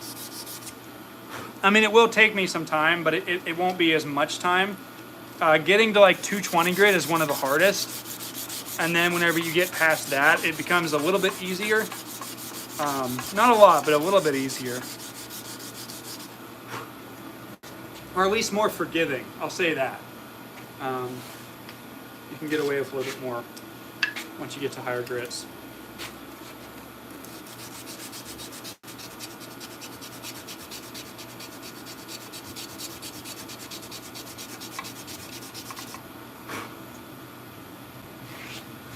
All right.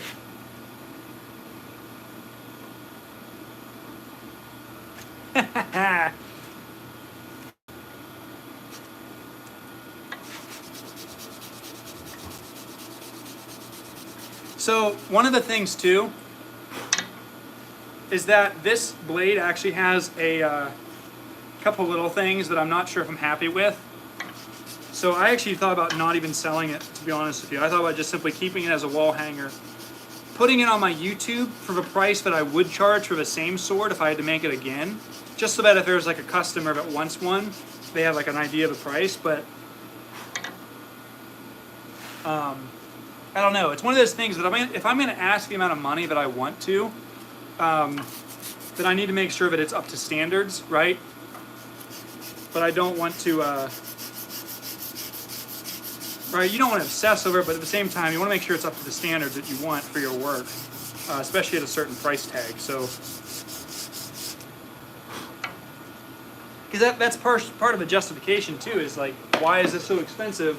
Well, it's because of this, like, craftsmanship.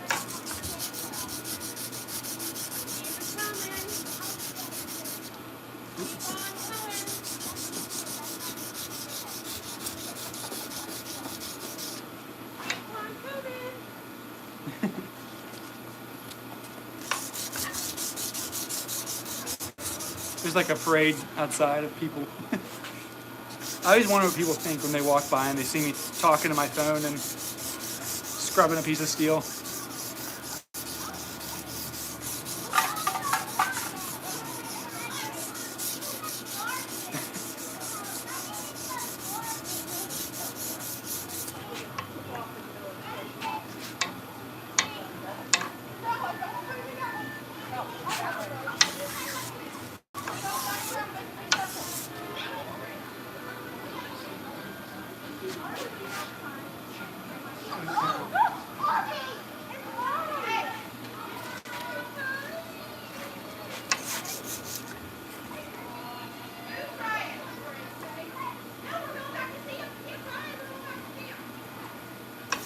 I do watch Kyle Royer's videos. He is like one of my biggest inspirations for doing YouTube. His videos, like, without being weird, his videos like make me feel like I want to make stuff. Like, it's just, his videos are very emotionally charged for me. Like, I love watching them, and like I get excited and hyped up. And so that being said,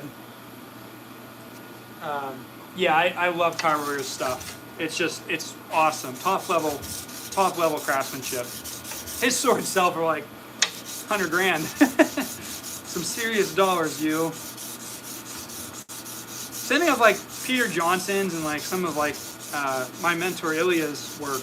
Like, he is, some of his stuff sells for just so much. But shouldn't I be checking? Yeah, the table sucks. But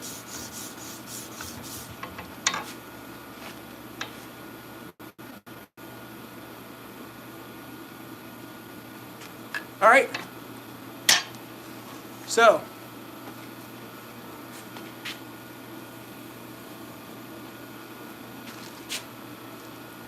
that's one side hand sanded to 180 grit finish. One side. Oh yeah, it takes months, like absolute months. All right. Slowly slip this thing on.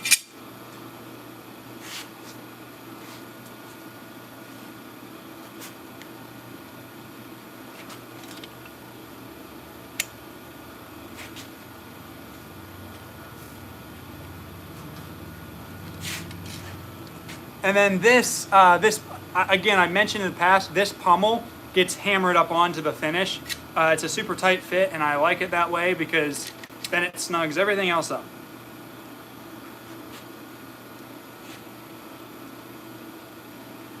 Yes, this will keel. My stream setup is just a phone. I would love to have the actual like legitimate camera, but so yeah, don't mind this gap because that'll get snugged up when this pommel gets hammered up on there. As well as I also have a peening block. This little doohickey, and so that goes up right there on the end. And so I strike that up on, and then I will hammer this over and peen it over to, yeah, so pretty cool. I'm still not set on doing the type of engraving here. I'm actually thinking now more so just doing a basic line with maybe like a piece of gold in it. Thank you. The leather is just like a remnant pack from like Hobby Lobby. I don't know, it's a very nice leather. Like it had an amazing stretch to it. Really nice stuff, and like when I went to do like the seam and things, it was nice to work with. But yep, pretty cool.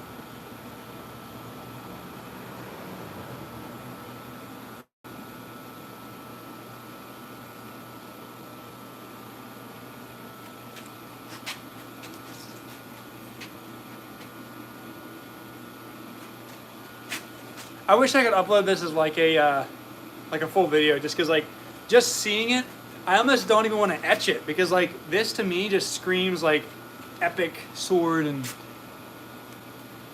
yeah.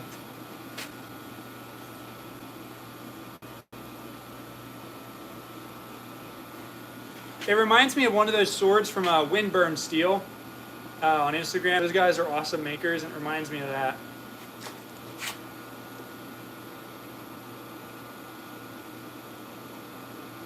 I know, but bright finish is just like pretty sweet.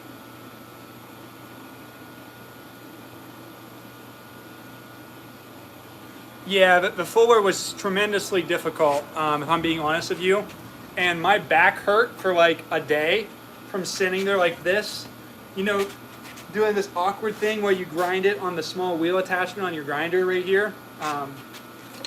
With this, trying to keep it straight. Now, a little secret to grinding fullers is you can take an angle grinder and put a cut up the line where your fuller is, and then you use that line that you cut in as like an indexing space. And then you can feel when it's in that straight line, and you can carve a fuller that way. Seth Lopez posted about that. So, all right. Someone asked about the balance. It's about a hand width away from the everything. There we go, right in there.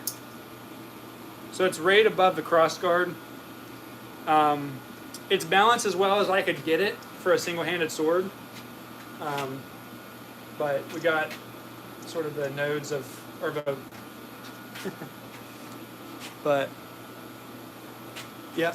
Thank you for subscribing, man. I really cannot wait to share the video for this thing, like the full video of me making it.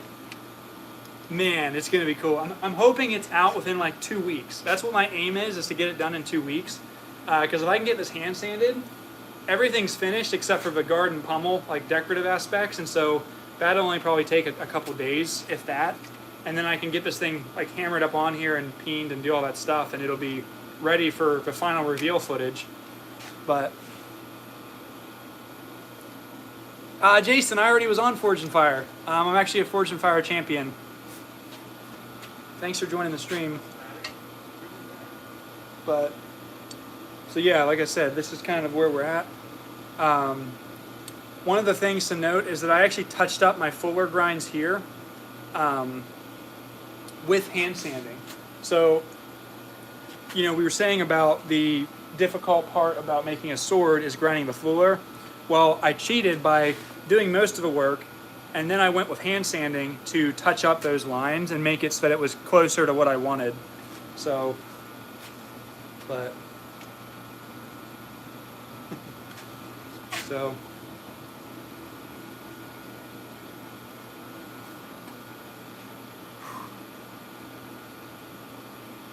So this is, it's a custom sword that's made basically to my liking, and I'm going to list it for sale. That being said, wait a minute. Jason, you were on season 9, episode 24. I literally was only 2 episodes after that. I was season 9, episode 26. On Forge and Fire, I made an Adachi. They called it a Japanese greatsword, but I have a Japanese background.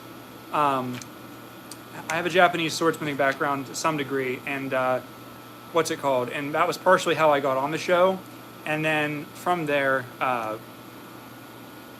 the episode I was on was Japanese themed. The first rounds were not, though. The first round was just regular old Forge and Fire shenanigans. But I made this peening block today. It basically just slips on, and that's partially to help cover up my gaps on my pommel fit up here where I hot fitted. But yep.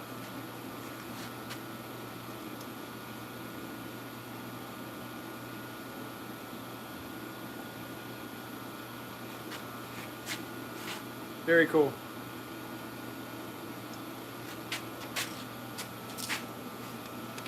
Man, I just want to be done here and just like this is just such a cool looking sword on its own. Like, wow. Okay, I'm gonna go back to hand sanding.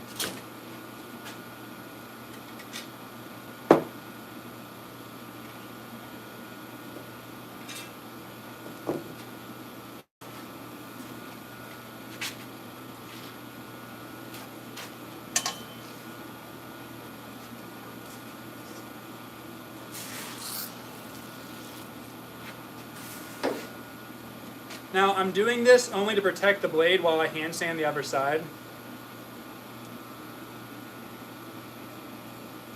I just don't want it to rust.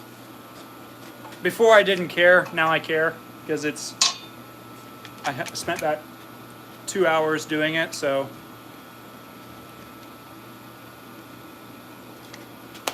All right, time to hand sand the fuller.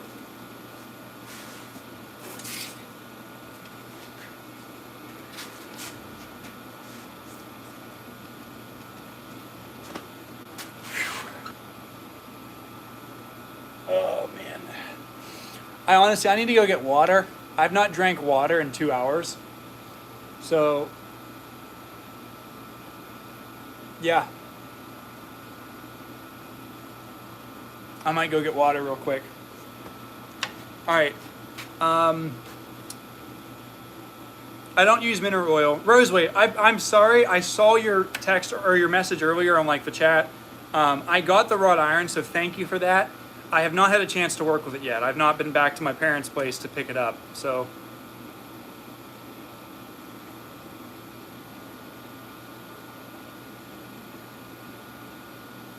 but all right, guys, I need to go up and get water real quick. So for that, I'm gonna shut the garage door, run upstairs, and I will be right back. Give me like 2 minutes. 2 minutes tops.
All right, back.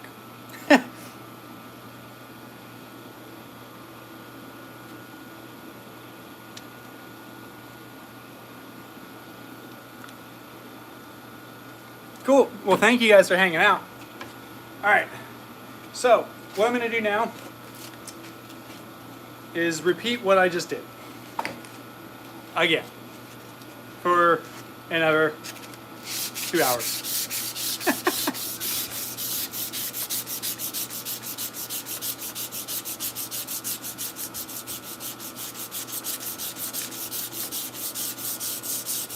I can't tell you how excited I would be if I got this whole thing done tonight, hand sanded. There's not a chance that's going to happen because when my wife gets home, I'll probably have to stop for the night. But How happy I would be though if I could get it hand sanded in one go.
Very cool.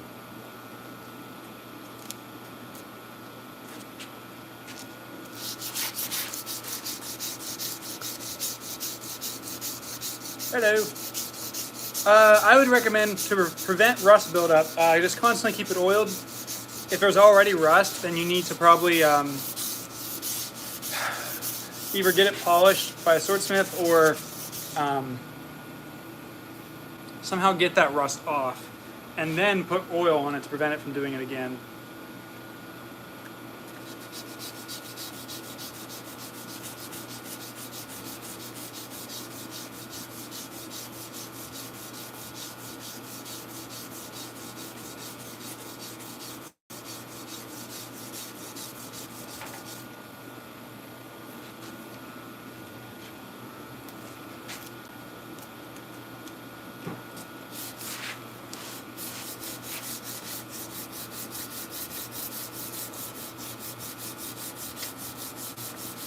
See you, Eric. Thanks for hanging out this long, man. I appreciate it.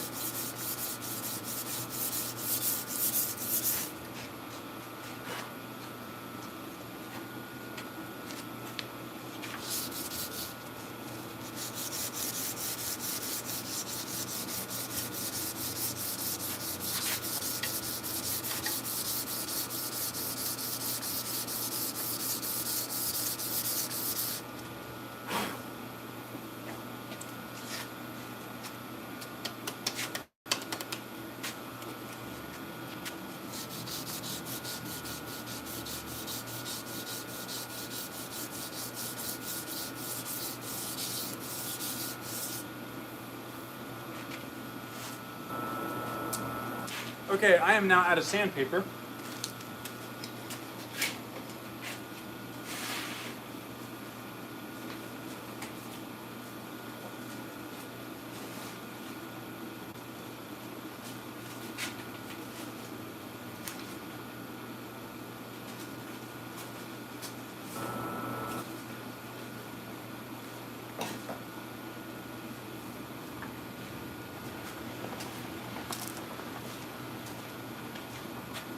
Okay.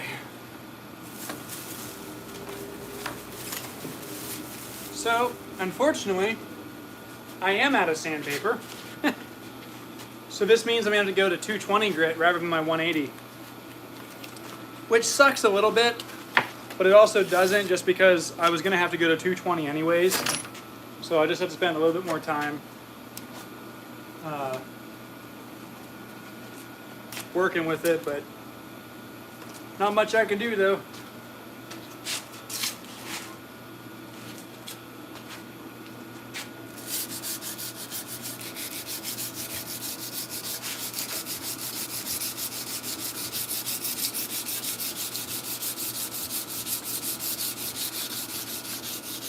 That was not my wife. No. This is kind of a popular alley, so there's always cars going up and down it. This is a new sword in regards to, like, I've been working on it a few weeks, but it's new though in regards to, like, I'm making it all from scratch. It's not like an old one I'm restoring or anything like that.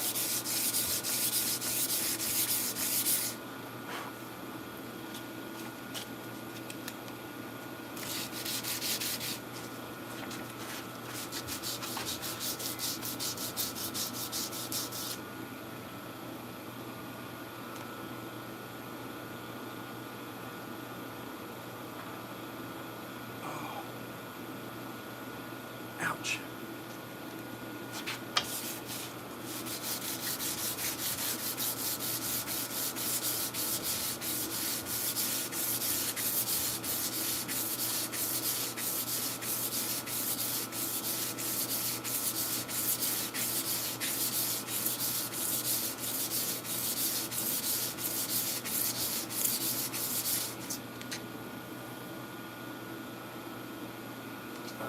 Yeah, I'm having a little bit of wrist pain.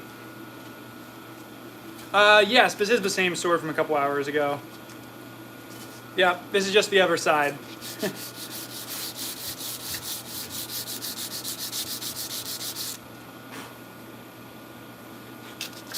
But the good news is,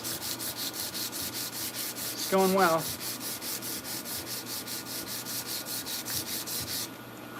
I'm not using a battery.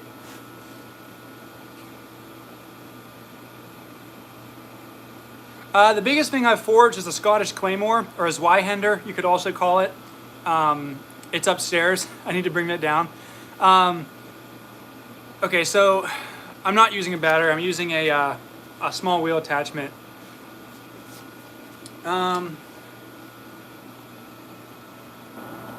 Show it. There's actually a video on my channel. The kind of steel, it depends on the blade. This one's a Damascus steel blade, pattern welded, if you want to call it that, but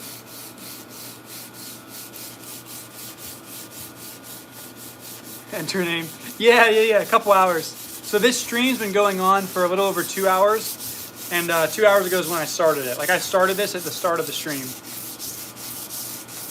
This one will be finished hopefully within a week or two. Ideally, I'm hoping it's finished by the end of this week. Ideally. I don't know if it's going to get to sell, but I really hope it sells. But I'm going to make a video on it. I used a grinder to shape the blade, like a belt grinder. Right now I'm polishing it.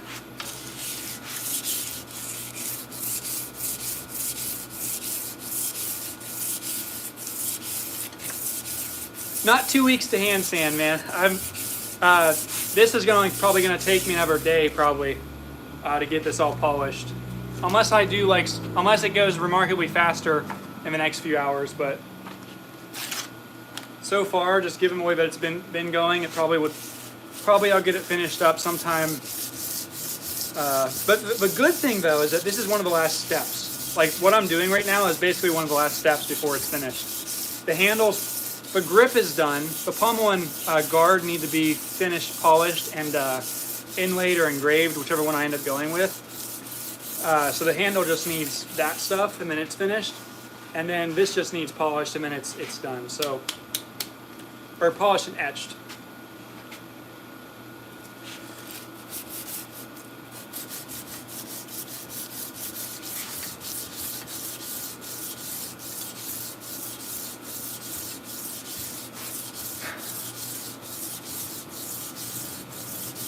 The other reason I'm doing this by hand is to touch up my lines. So where I had little slip-ups,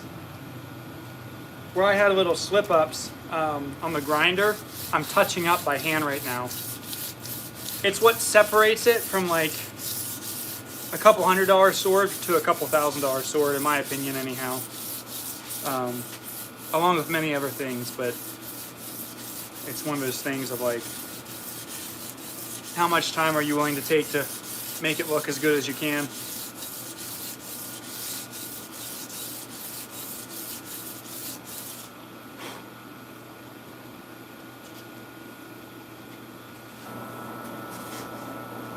So far, it's looking pretty decent.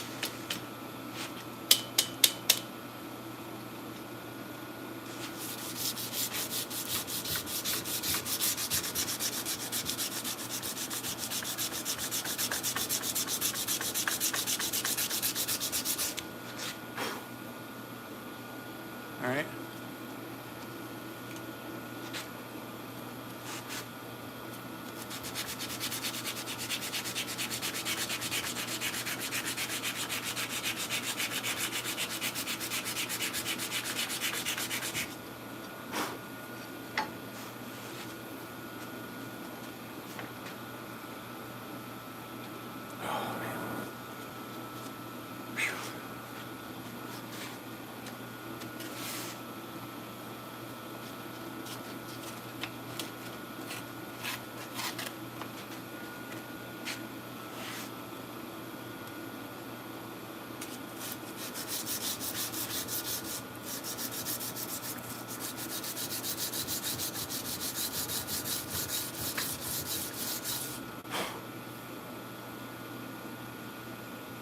So a pretty cool thing though is that this grain is starting to pop out.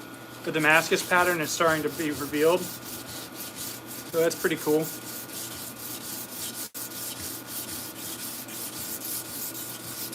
The way it reflects the light, you can see it before it actually gets etched a little bit.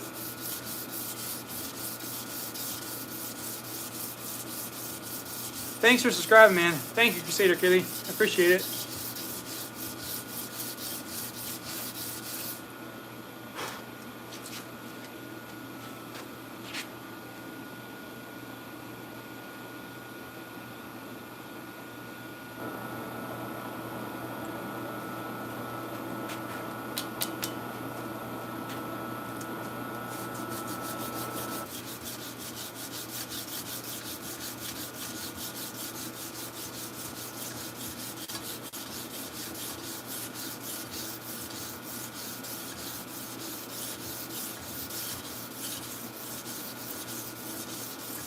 You want to see the grain, yo?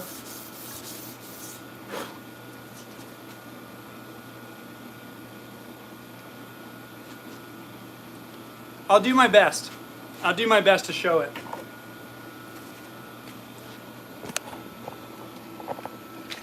Ah, come on.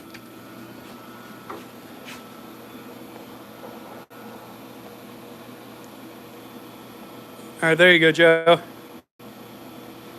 You can see the multi-bar peeking through. So you have this core, which is just 1075, and then you have this twisted multi-bar on either side, and then you have these edge bars that happen.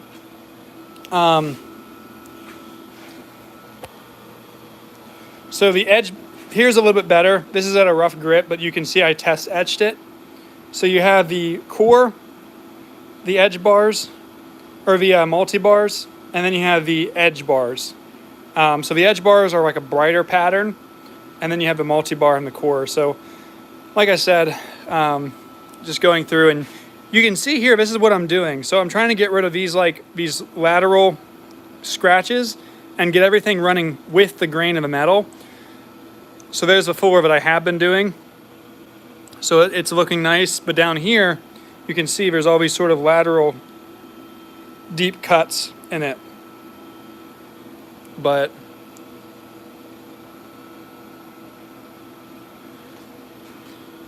so, yep. And while I'm on here, since I already have the thing pulled out, I'll just showcase what the finished sword's going to look like. So this is the original drawing that I did, and I've done everything to the what's it called? I've used this as a reference the entire time, basically, in grinding and in shaping the blade. So it's a 5-to-1 proportion. So it's 5 lengths to a blade to 1 length of the handle. And so you can see the different parts of the handle here, kind of being pieced together. And now, mind you, if I do when I do custom swords, it's the same process. So like I will draw everything out, and then I make it to that drawing, right? So that's kind of where we're at with this one. Yeah, 1-to-1 scale. So this is to the exact, because if not, it's hard to have a reference if you don't have it 1-to-1. Something else that I'm doing right now, or working on, is this project. This is a very pricey custom chef knife with lots of silver and inlay and stone setting. But same thing though, you can see it 1-to-1 scale, and now I'm using it as a reference for everything else that I'm doing. But so yeah. Oh man. You can see my mess of sandpaper and the blade setup here. So, and that's the very janky setup that I'm using to hold the phone. So, yep. All right. So, back to business.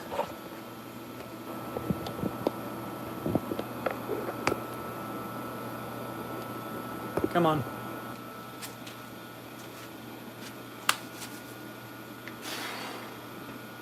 Oh, on. Half the blade weight. No, actually.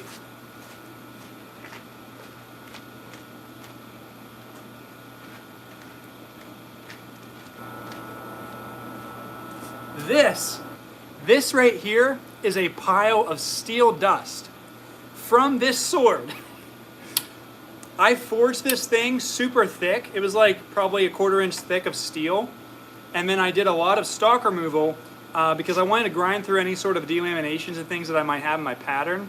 So this right here is what most of this sword was, right? And now this sword is like a light flimsy thing. So for all you sword enthusiasts, the thing has a flex to it, right? And it comes back to straight. So all that being said, when I go to put this thing together,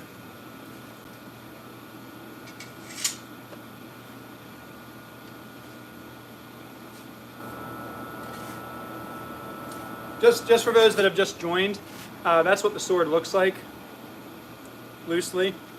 But yeah, so it's got a nice weight to it. It's a single-handed sword, right? Very comfortable. I don't know, pretty cool.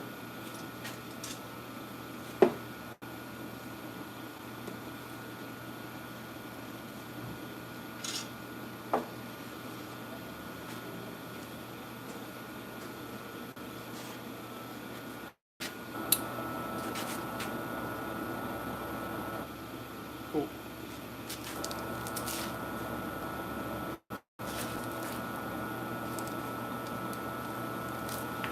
See, I'm trying to make sure that it's nice and sharp too before I...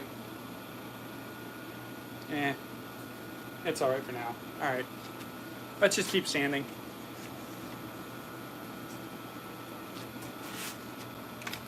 But I digress.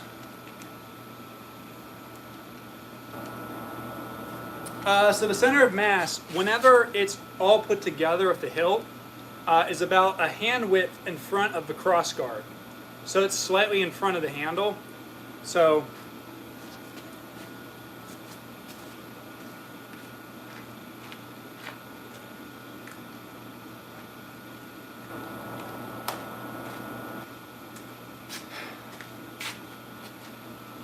eventually I'm going to get this thing done.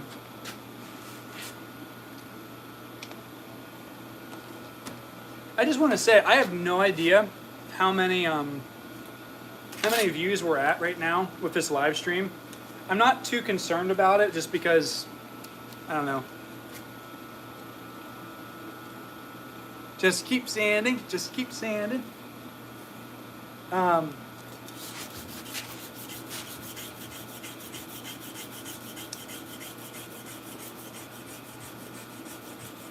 Two fingers away from the guard. Hey, that might be functional for what you're doing. So swords are a funny thing, and they're all balanced differently. And so I have had a hard time with this one specifically, and I've reached out to some like expert sword makers, some well-revered ones in the community. And basically what I'm learning is that each one has a very different center of mass. Each one has a very different, they call it nodes of vibration, where they're kind of, I don't know. Now there are some like consistencies you want, but it all affects how it performs. What I'd like to do is when I get this one finished, I'd like to take it to the swordsmith that I've been, I consider him a friend at this point. I'd like to take it to him and have him swing it and hold it and know, and kind of give me some feedback on it.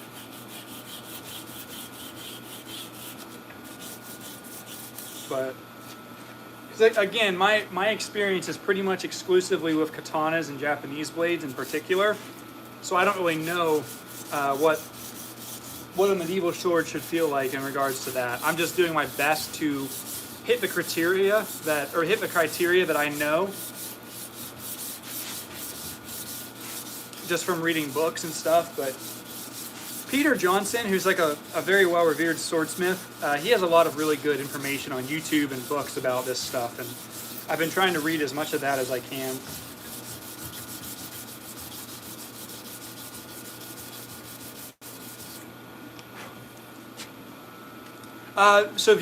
So Sylvia, what I mean is like collectively. So like right now there's only 113 people. What I mean is when I end the stream, it'll tell me how many collective people saw me during that live stream. And I like that when it reaches a large audience, because then it one, it helps to grow the channel, but two, it just helps to expose to a lot of new people that didn't get to see my stuff before. That being said, I'm hoping that I can figure out or I'm hoping this one's reaching a lot of people. Usually the length of time matters dramatically.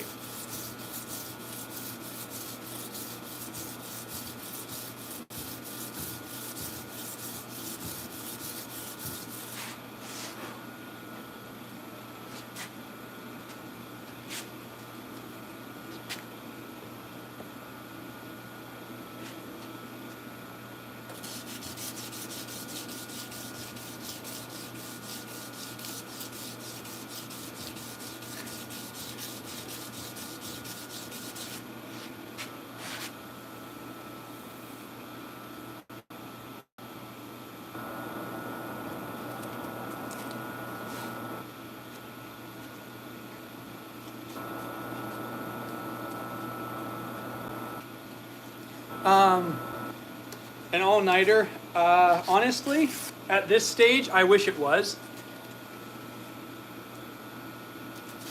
Like I said, though, I'm married, so like I can't necessarily do the same thing as I used to. I can't just stay up all night. So, in the past, this probably would have been an all-night thing. And then in that case, I would have named the live stream "Not Stopping Till I Finish Handstanding." But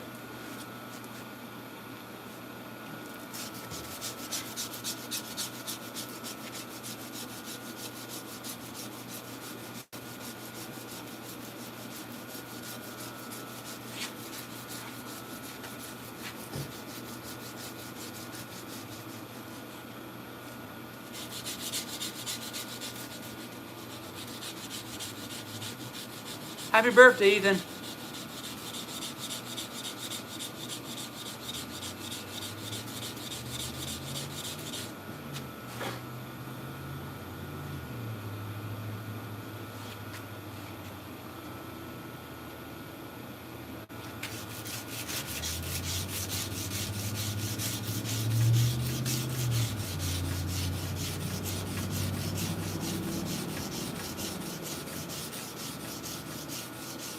So technically you hand sand with WD-40. Like you can also hand sand with soapy water, like you said. I usually would just use WD-40 if I do. However, there is a difference in regards to like your sandpaper won't get as clogged. It's just that I don't like it, because then what happens is you just get this sludge on the piece, and it's just kind of very dirty and messy to work with, and so I prefer to just simply do it like this. But and this is good sandpaper too.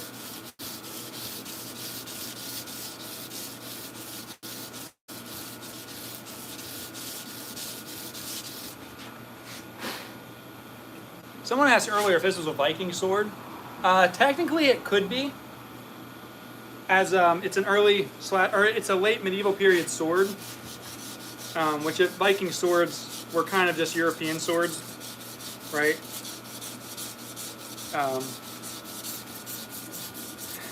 But they're often referred to as Viking swords, though.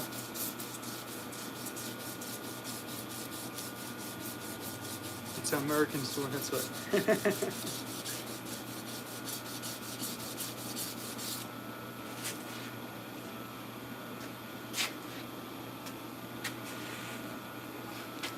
Okay.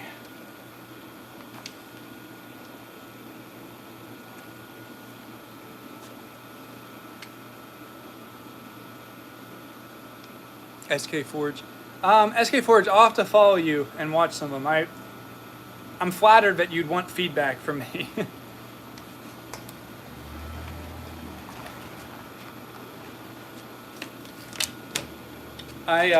I'm trying to learn how to make videos better every video. It's a never-ending process of constant improvements.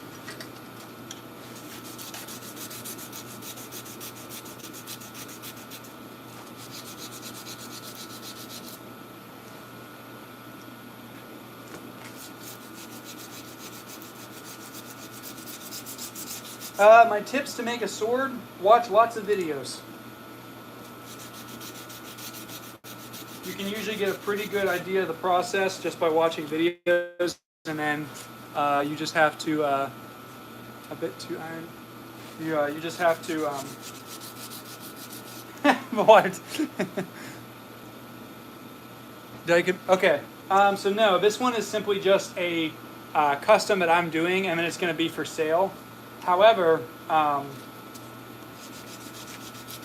it has helped me to get other commissions already, even though it's not even finished. So it's kind of cool. But it's more of just like an exploratory project for me. Again, like I said, my background is mostly in Japanese forging, and so medieval stuff I'm not as familiar with. And so, while I understand it, it's just that I like to, this is kind of a, like I said, an exploratory project. It's to help me learn more. But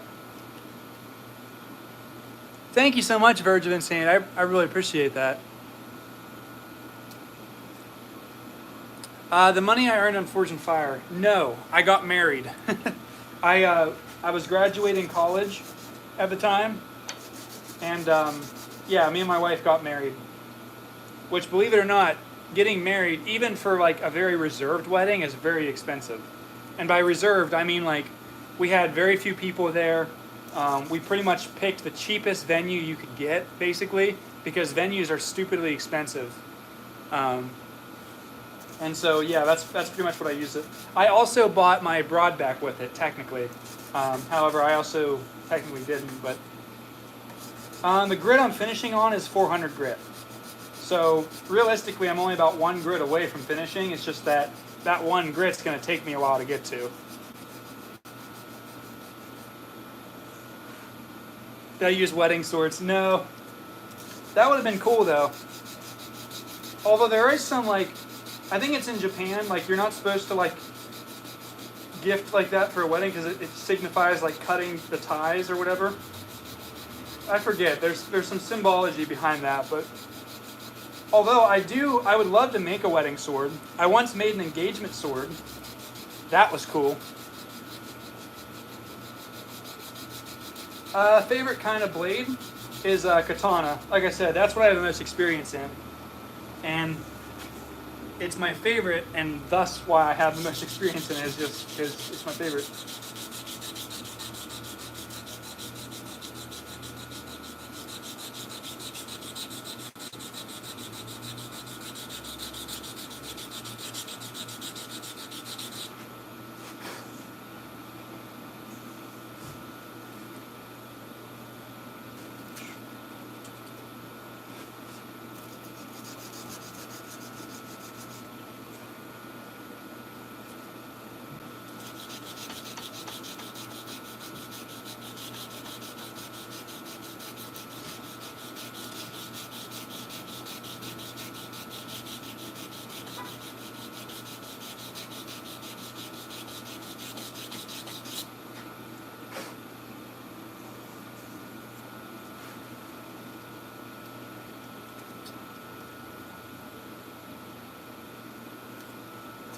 So I do forging like 99% of the time. A lot of times I'll use both. So like, I will actually, like for this one, I left it really thick. That way I could grind into the multi-power pattern and reveal that, you know, that, what's it called? Hopefully clean up anything that went wrong on the weld. Okay, so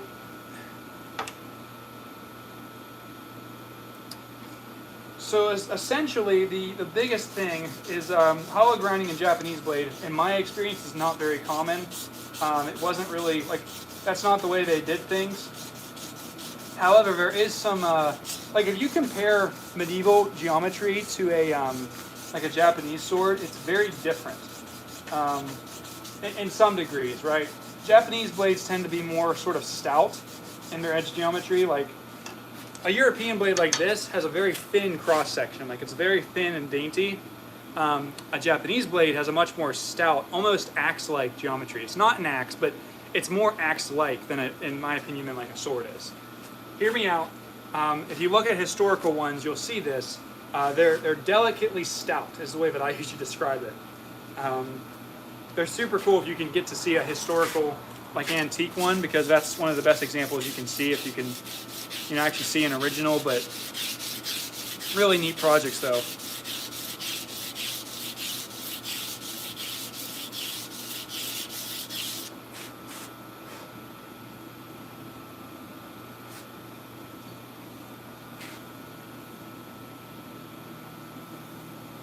Okay, that looks pretty decent. Oh, found a spot.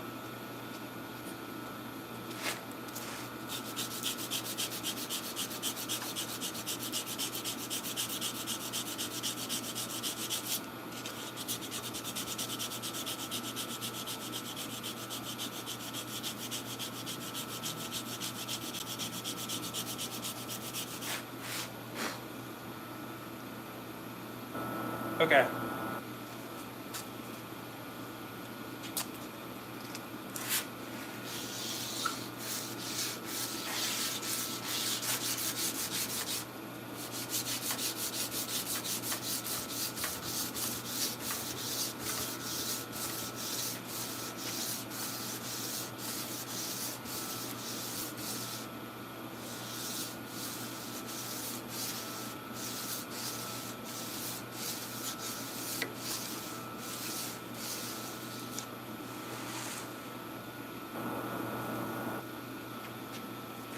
Did I start?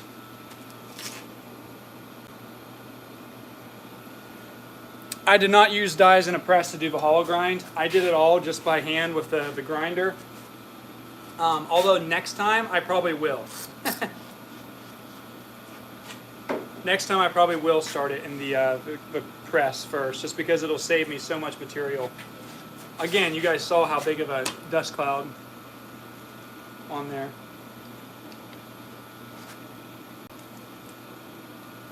Yeah, I did. I ground a notch.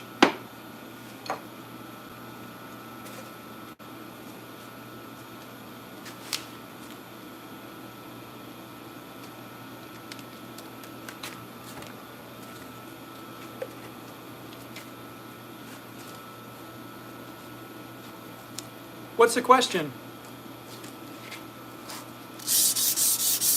I have to apologize because it seems like there isn't like questions, and then all of a sudden like a whole bunch of messages will just come through. So I have to apologize for that if I am missing something important.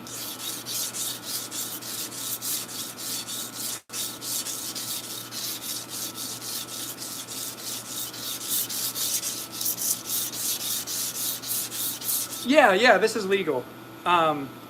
Yeah, there are some restrictions based on what's it called? There are some restrictions based on like carry laws and things like that in different states, but like there really isn't any sort of like major restrictions on edged weaponry unless you're carrying it. If you're carrying it, it's a little different.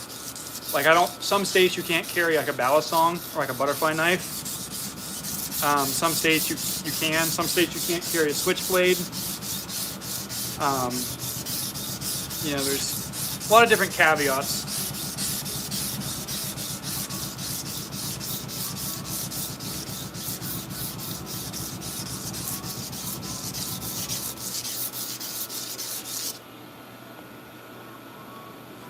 Okay, so this is, I used to work at a jewelry store full time as like a bench jeweler, repairing jewelry and making custom jewelry, doing stone setting, things like that. And then I recently started part-time there so that I could do this stuff basically full-time. So several days out of my week, it's just this stuff here. So part-time jeweler, pretty much full-time bladesmith because I'm doing this well over 40 hours a week. Well over. But that's the reality of it, though. Not going to complain because that's what I signed up for. So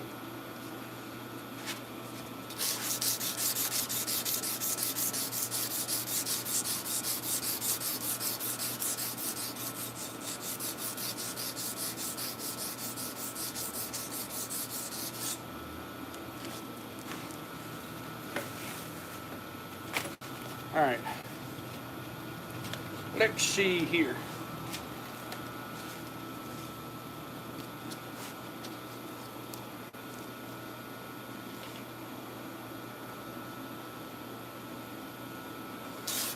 This sword is going to be sharp. Again, it's a fully functional weapon. Battle ready, if you want to call it that. And actually, I technically am sharpening it right now. Hand sanding is kind of one of the final things to doing your edge geometry.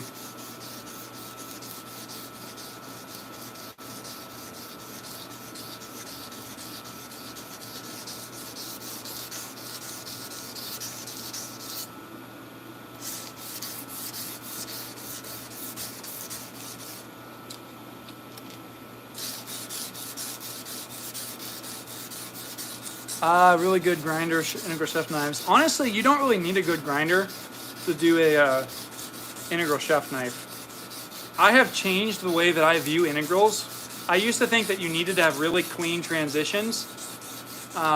Crusader Kitty, I don't really know that many planes from World War II. I'm sorry, I'm not as familiar with that part of history.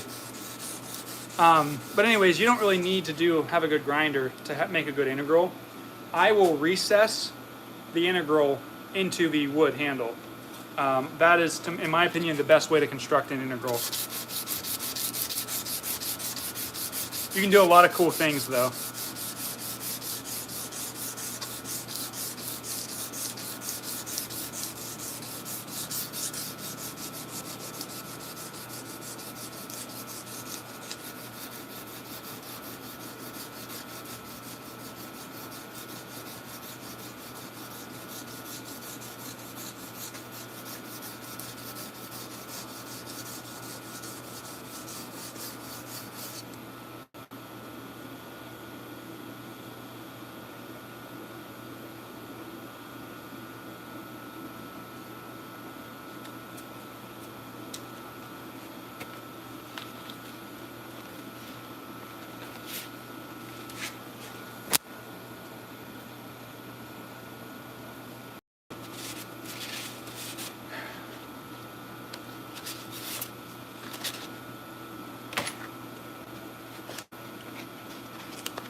How would I go about removing a lot of rust off an antique sword? I wouldn't try it. If it's an antique, then I would just let it alone or get it professionally fixed. Because if it has any value to it, you'll ruin the value if you try to go in there and like sand it or do something like that.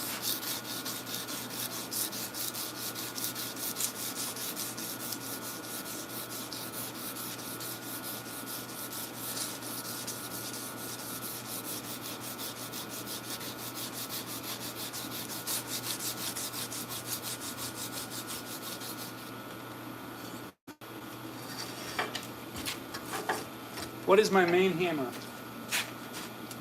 Okay.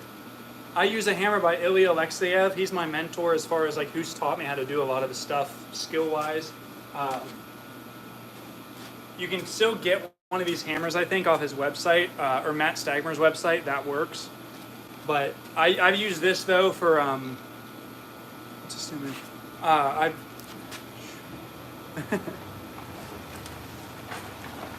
I use this for pretty much everything that I do. So, gotta get a good old hammer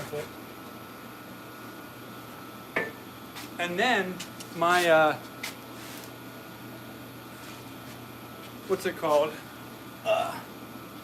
This was a hammer that I made on my YouTube channel. You can actually go and watch this video. The handle broke on me a while back, or at least I broke the handle, kind of on purpose. But I need to rehandle it because I love this hammer. I love Ilya's hammer, but I love this one a little bit more, just because Ilya has a little bit more higher carbon content, and so it has chipped on me. This one has a lower carbon steel, and so this one has never chipped on me. So I really love this one, but 4 pounds. Yeah, these are 4-pound forging hammers. Ilya's is a little bit lighter. I believe Ilya's is like 3.8. Thasma, I don't have a YouTube video on my setups yet. I do talk about some of it somehow, or in some of them, but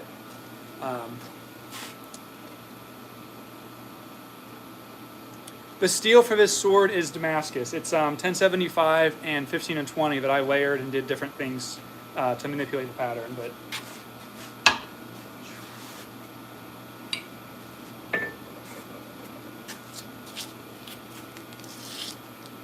I love W2 steel. W2's tool steel is amazing. Like I love using that a lot. It's not random pattern. This is actually a multi-bar, and it has some edge bars as well as a core bar. So there's 2 edge bars on the outside edges. Wait, 2 edge bars, a multi-bar on either side, and then a 1075 core. And the way that it undulates up across there, it looks like a pillar of fire kind of going up the blade. So I'm excited to reveal that. But pillar of fire in my brain anyhow. That's like the way I've been describing it to people. But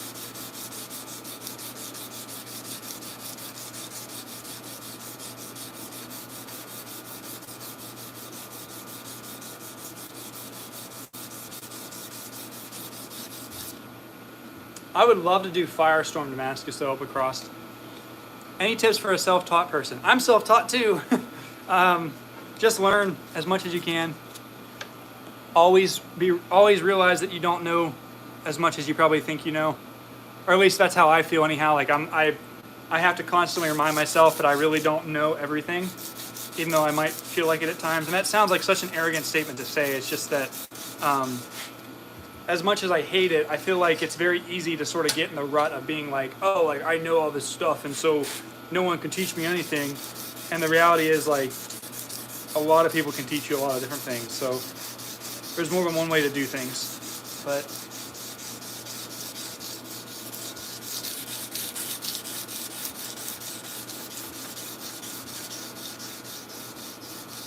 I've not done canister. No. I mean, I technically have done it in theory. Like, I've used layered steel and carved out the inside in order to do a canister. It was a very tricky kind of thing to do, but check out my channel. I just did a Damascus buoy. It's a bit skinny for a buoy, but I have done some like actual full-blown buoys in the past. No videos on those ones, but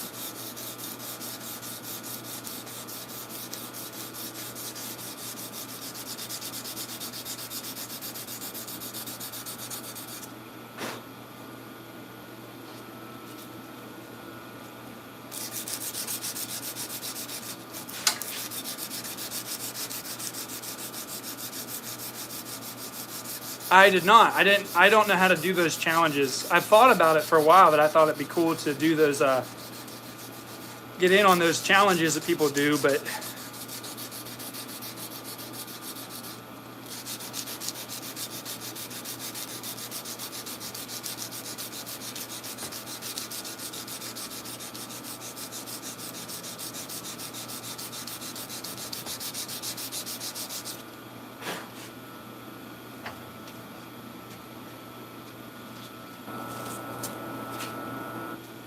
some lovely steel dust.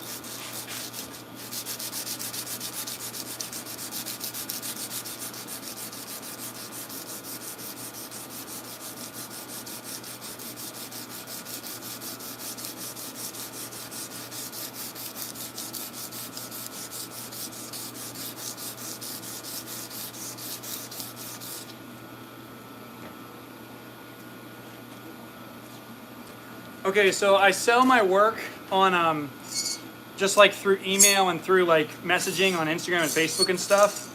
Email is the best way to get a hold of me though. And then I also have my work listed on Dragon's Breath Forge on their Etsy shop. I work through Dragon's Breath as like one of their collaborative smiths or collective smiths, and so I do a lot of like the customs that I do. A lot of them come from Dragon's Breath.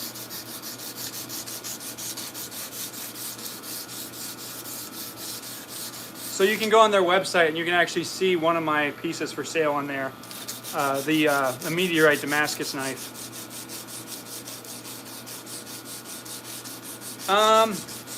Honestly, I don't like to watch videos when I hand handstand or anything like that. Usually it's just music, or I'll just sit here and just do it.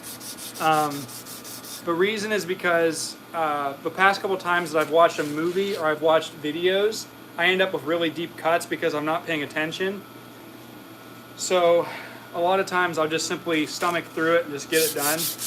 But I don't like to be too distracted when I handstand, just because it's a dangerous step.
Each sword, if it's a high-end sword, a couple weeks. If it's a really high-end sword, a couple months, right?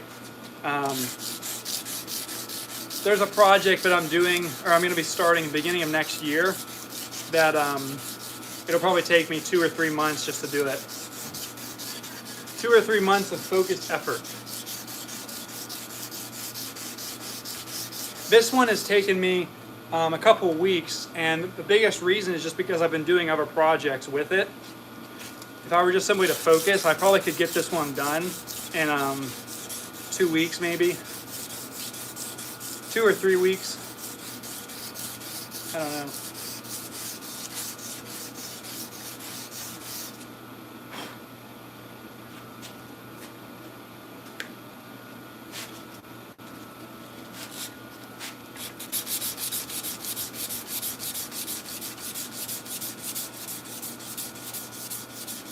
I do have a hydraulic press. I have a Cool Ironworks 16-ton. It's not in this workshop, it's in a different workshop, but I do have one. If you watch my videos, that's what I use a lot. I would just get like a basic, kind of like cheap MIG welder if you can. That should get you through on a lot of different stuff. How do you finish a blade in a couple days? So Forge and Fire, I finished that blade, which mind you was like over 5 foot long. I finished that blade in 33 hours, okay? 33 hours. But it was nowhere near the quality of something like this. So it's one of those things, you can do something, like I could make a knife in less than an hour, but it's gonna look like garbage. So it's a matter of not so much can you, but more so,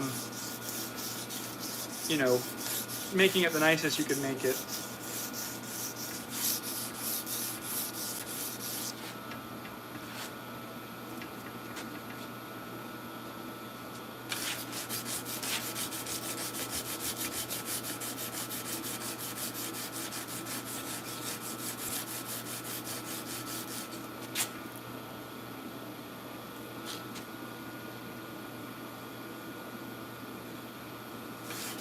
Usually I'll forge in my bevels.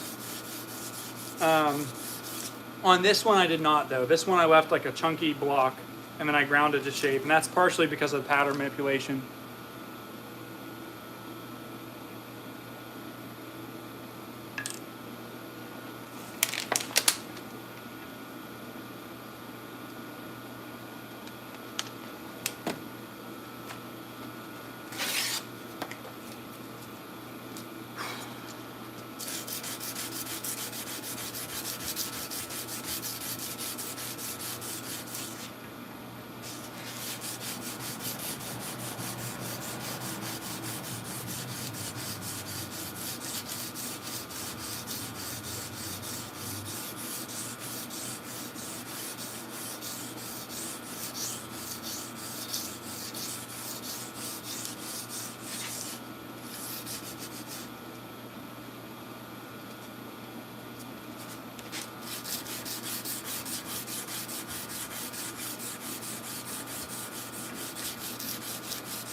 Ta-da!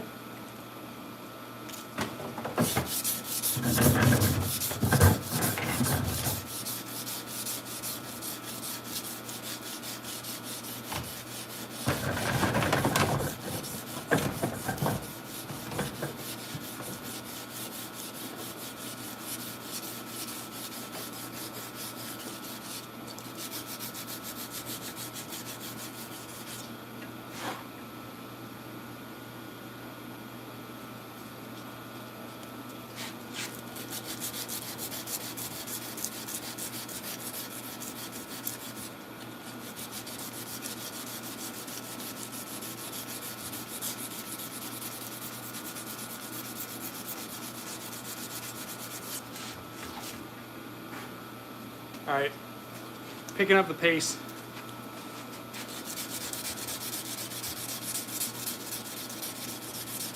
Just because 220 is a higher grit than what I wanted to start with.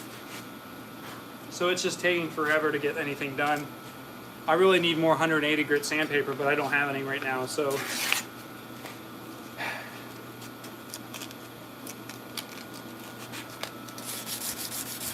It's all good. I'm gonna end up at 220 grit anyways.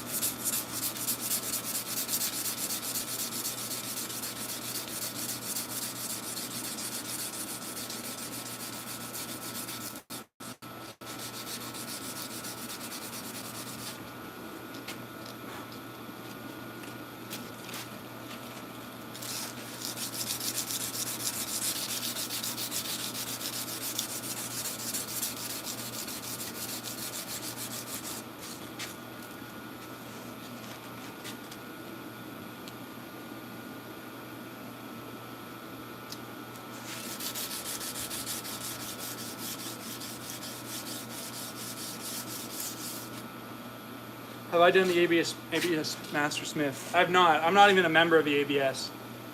I have mixed feelings about the ABS, but I don't know. I'll leave that alone.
As far as how long it takes to learn the skills for this stuff, it just depends on how much you do it.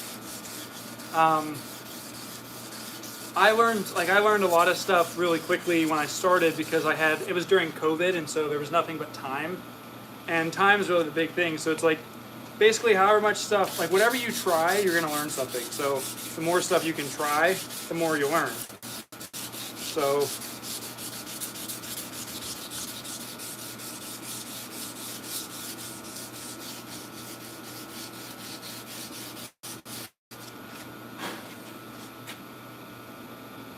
My design process will vary. If it's like a creative project, a lot of times I will actually draw everything out. If it's a what's it called? A commission, then usually the customer has some ideas, and then I'll take those and do my best to draw it out, and we'll go from there. But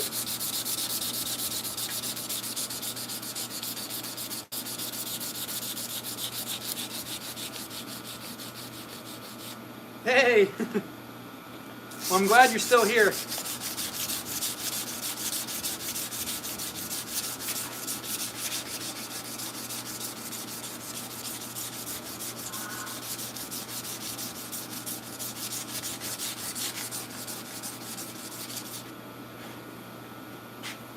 I am also still here, slowly scrubbing the hours of my life away.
So this is like a medieval arming sword, a late medieval period arming sword.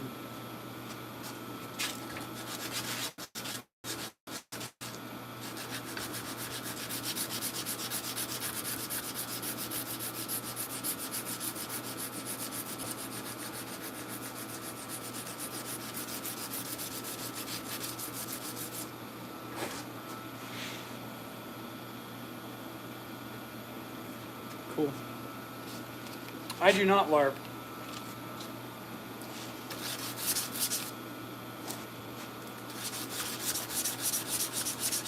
I'm not even really a big medieval fan, other than just simply liking the swords. It's like, it's an occupational thing.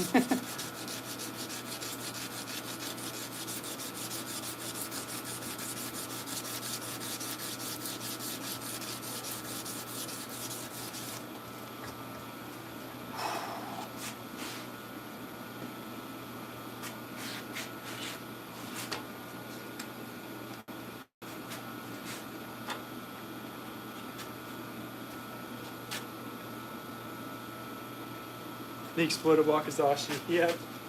That was me. That was me.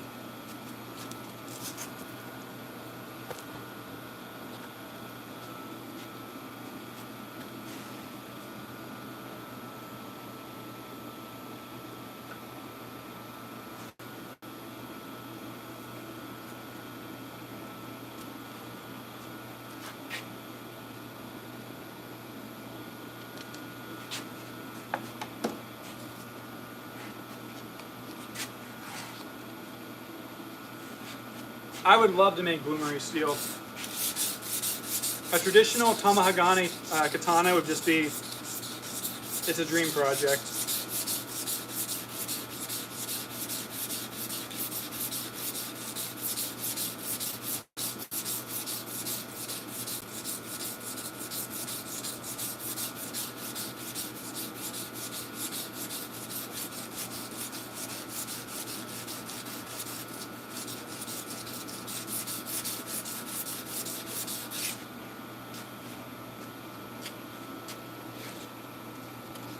Yeah, that would be awesome.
Howdy. Yeah, I mean the sword I'm polishing is a medieval kind of arming sword. It's a it has Damascus in it. It's a kind of multi-bar stack pattern, a very bold pattern. 28-inch length and single-handed sword. But yep, and now I'm just polishing it from the grinder. So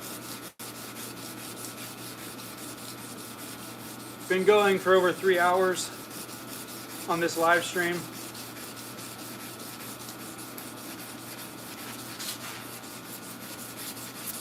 And I almost have one side near complete.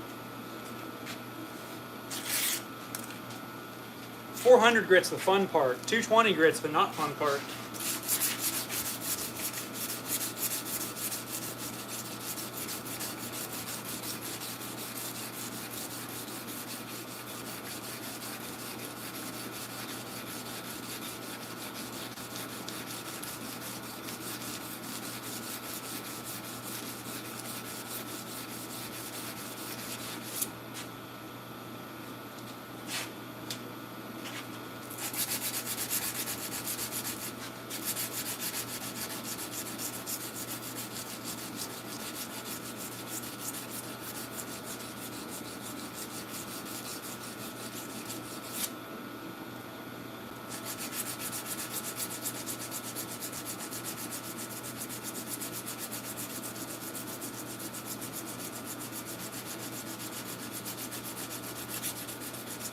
I have to say that whenever my wife gets home, I'm probably going to have to end the live stream.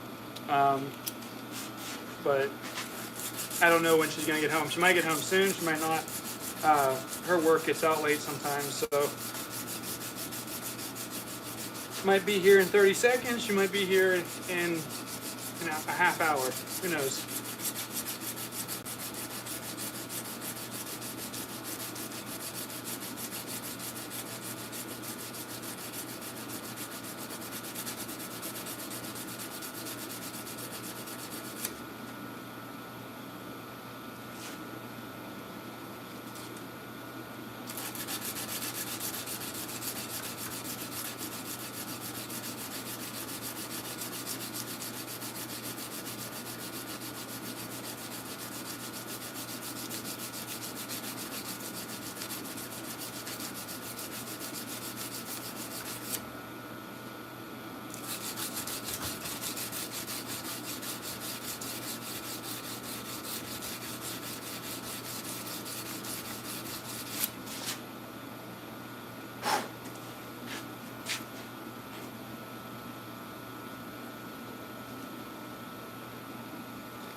Getting a lot of wrist cramps.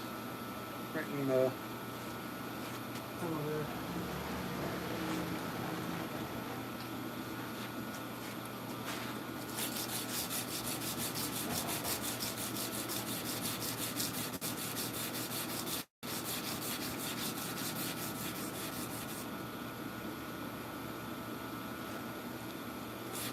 The handle's pretty much done.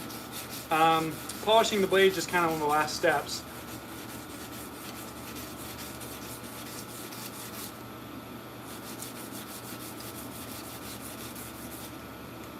Yeah, the handle, like I said, it's pretty much done. It's blue leather wrapped around a wooden core, and then just a steel guard and pommel. I would have loved to have done wrought iron on the steel and pommel, or the guard and the pommel. That would have been cool.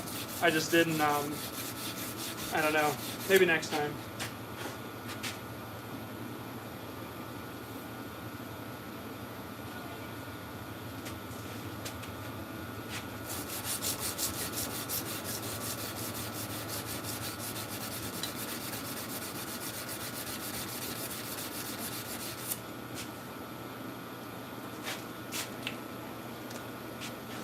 All right.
Kind of feeling the edge.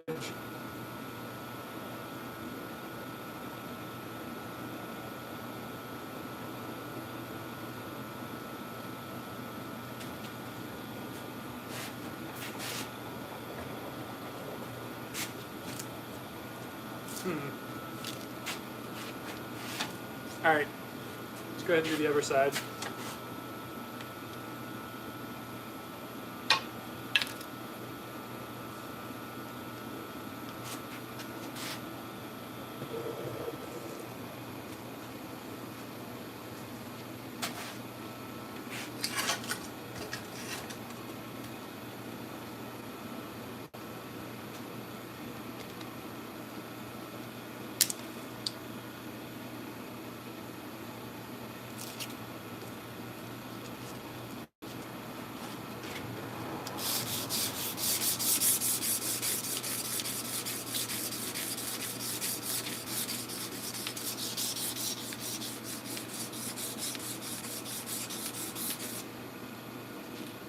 Oh, lab reports are the best.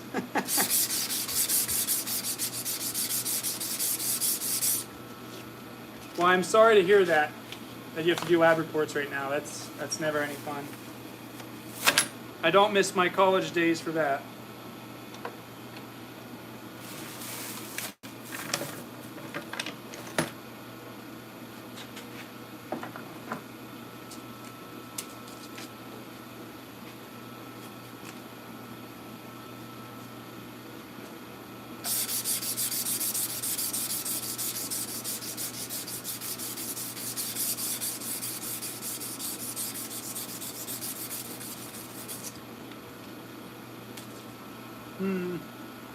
Trying to see here.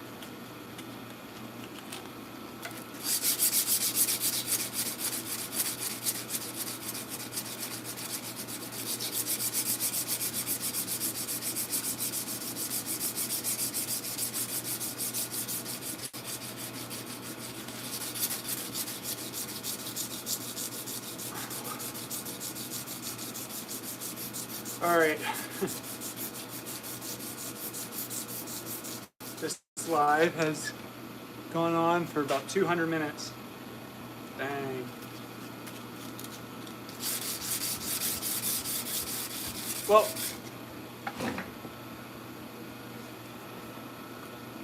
all right, so that's really weird. My phone is dying as I have it plugged in. It was on 20% about half hour ago.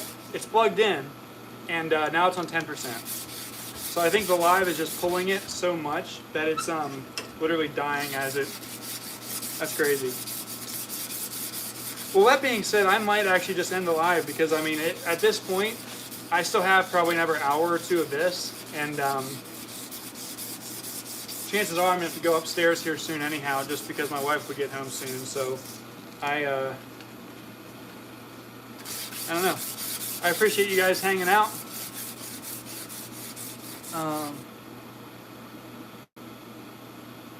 Surf's Up movie. Yeah, stay tuned. Whenever I go to Etch this, I will do another live stream. That'll be cool, because then you guys will get to see the pattern kind of transform from this blade. I don't know when that'll be, if that'll be tomorrow, if that'll be 2 days from now, if that'll be like middle of the night tonight. I'm just kidding, but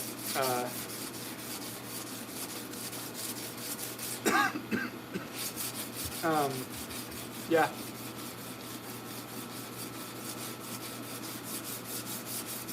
Thank you guys so much for hanging out, though. I really appreciate it. So, all right. well, until next time, again, thank you. I love seeing the regulars here and you guys that are new, the regulars. Just the people that I've seen on here a good bit, but yeah. All right. Thank you guys for hanging out. I'll see you. You as well, man. All right. God bless, guys. See ya.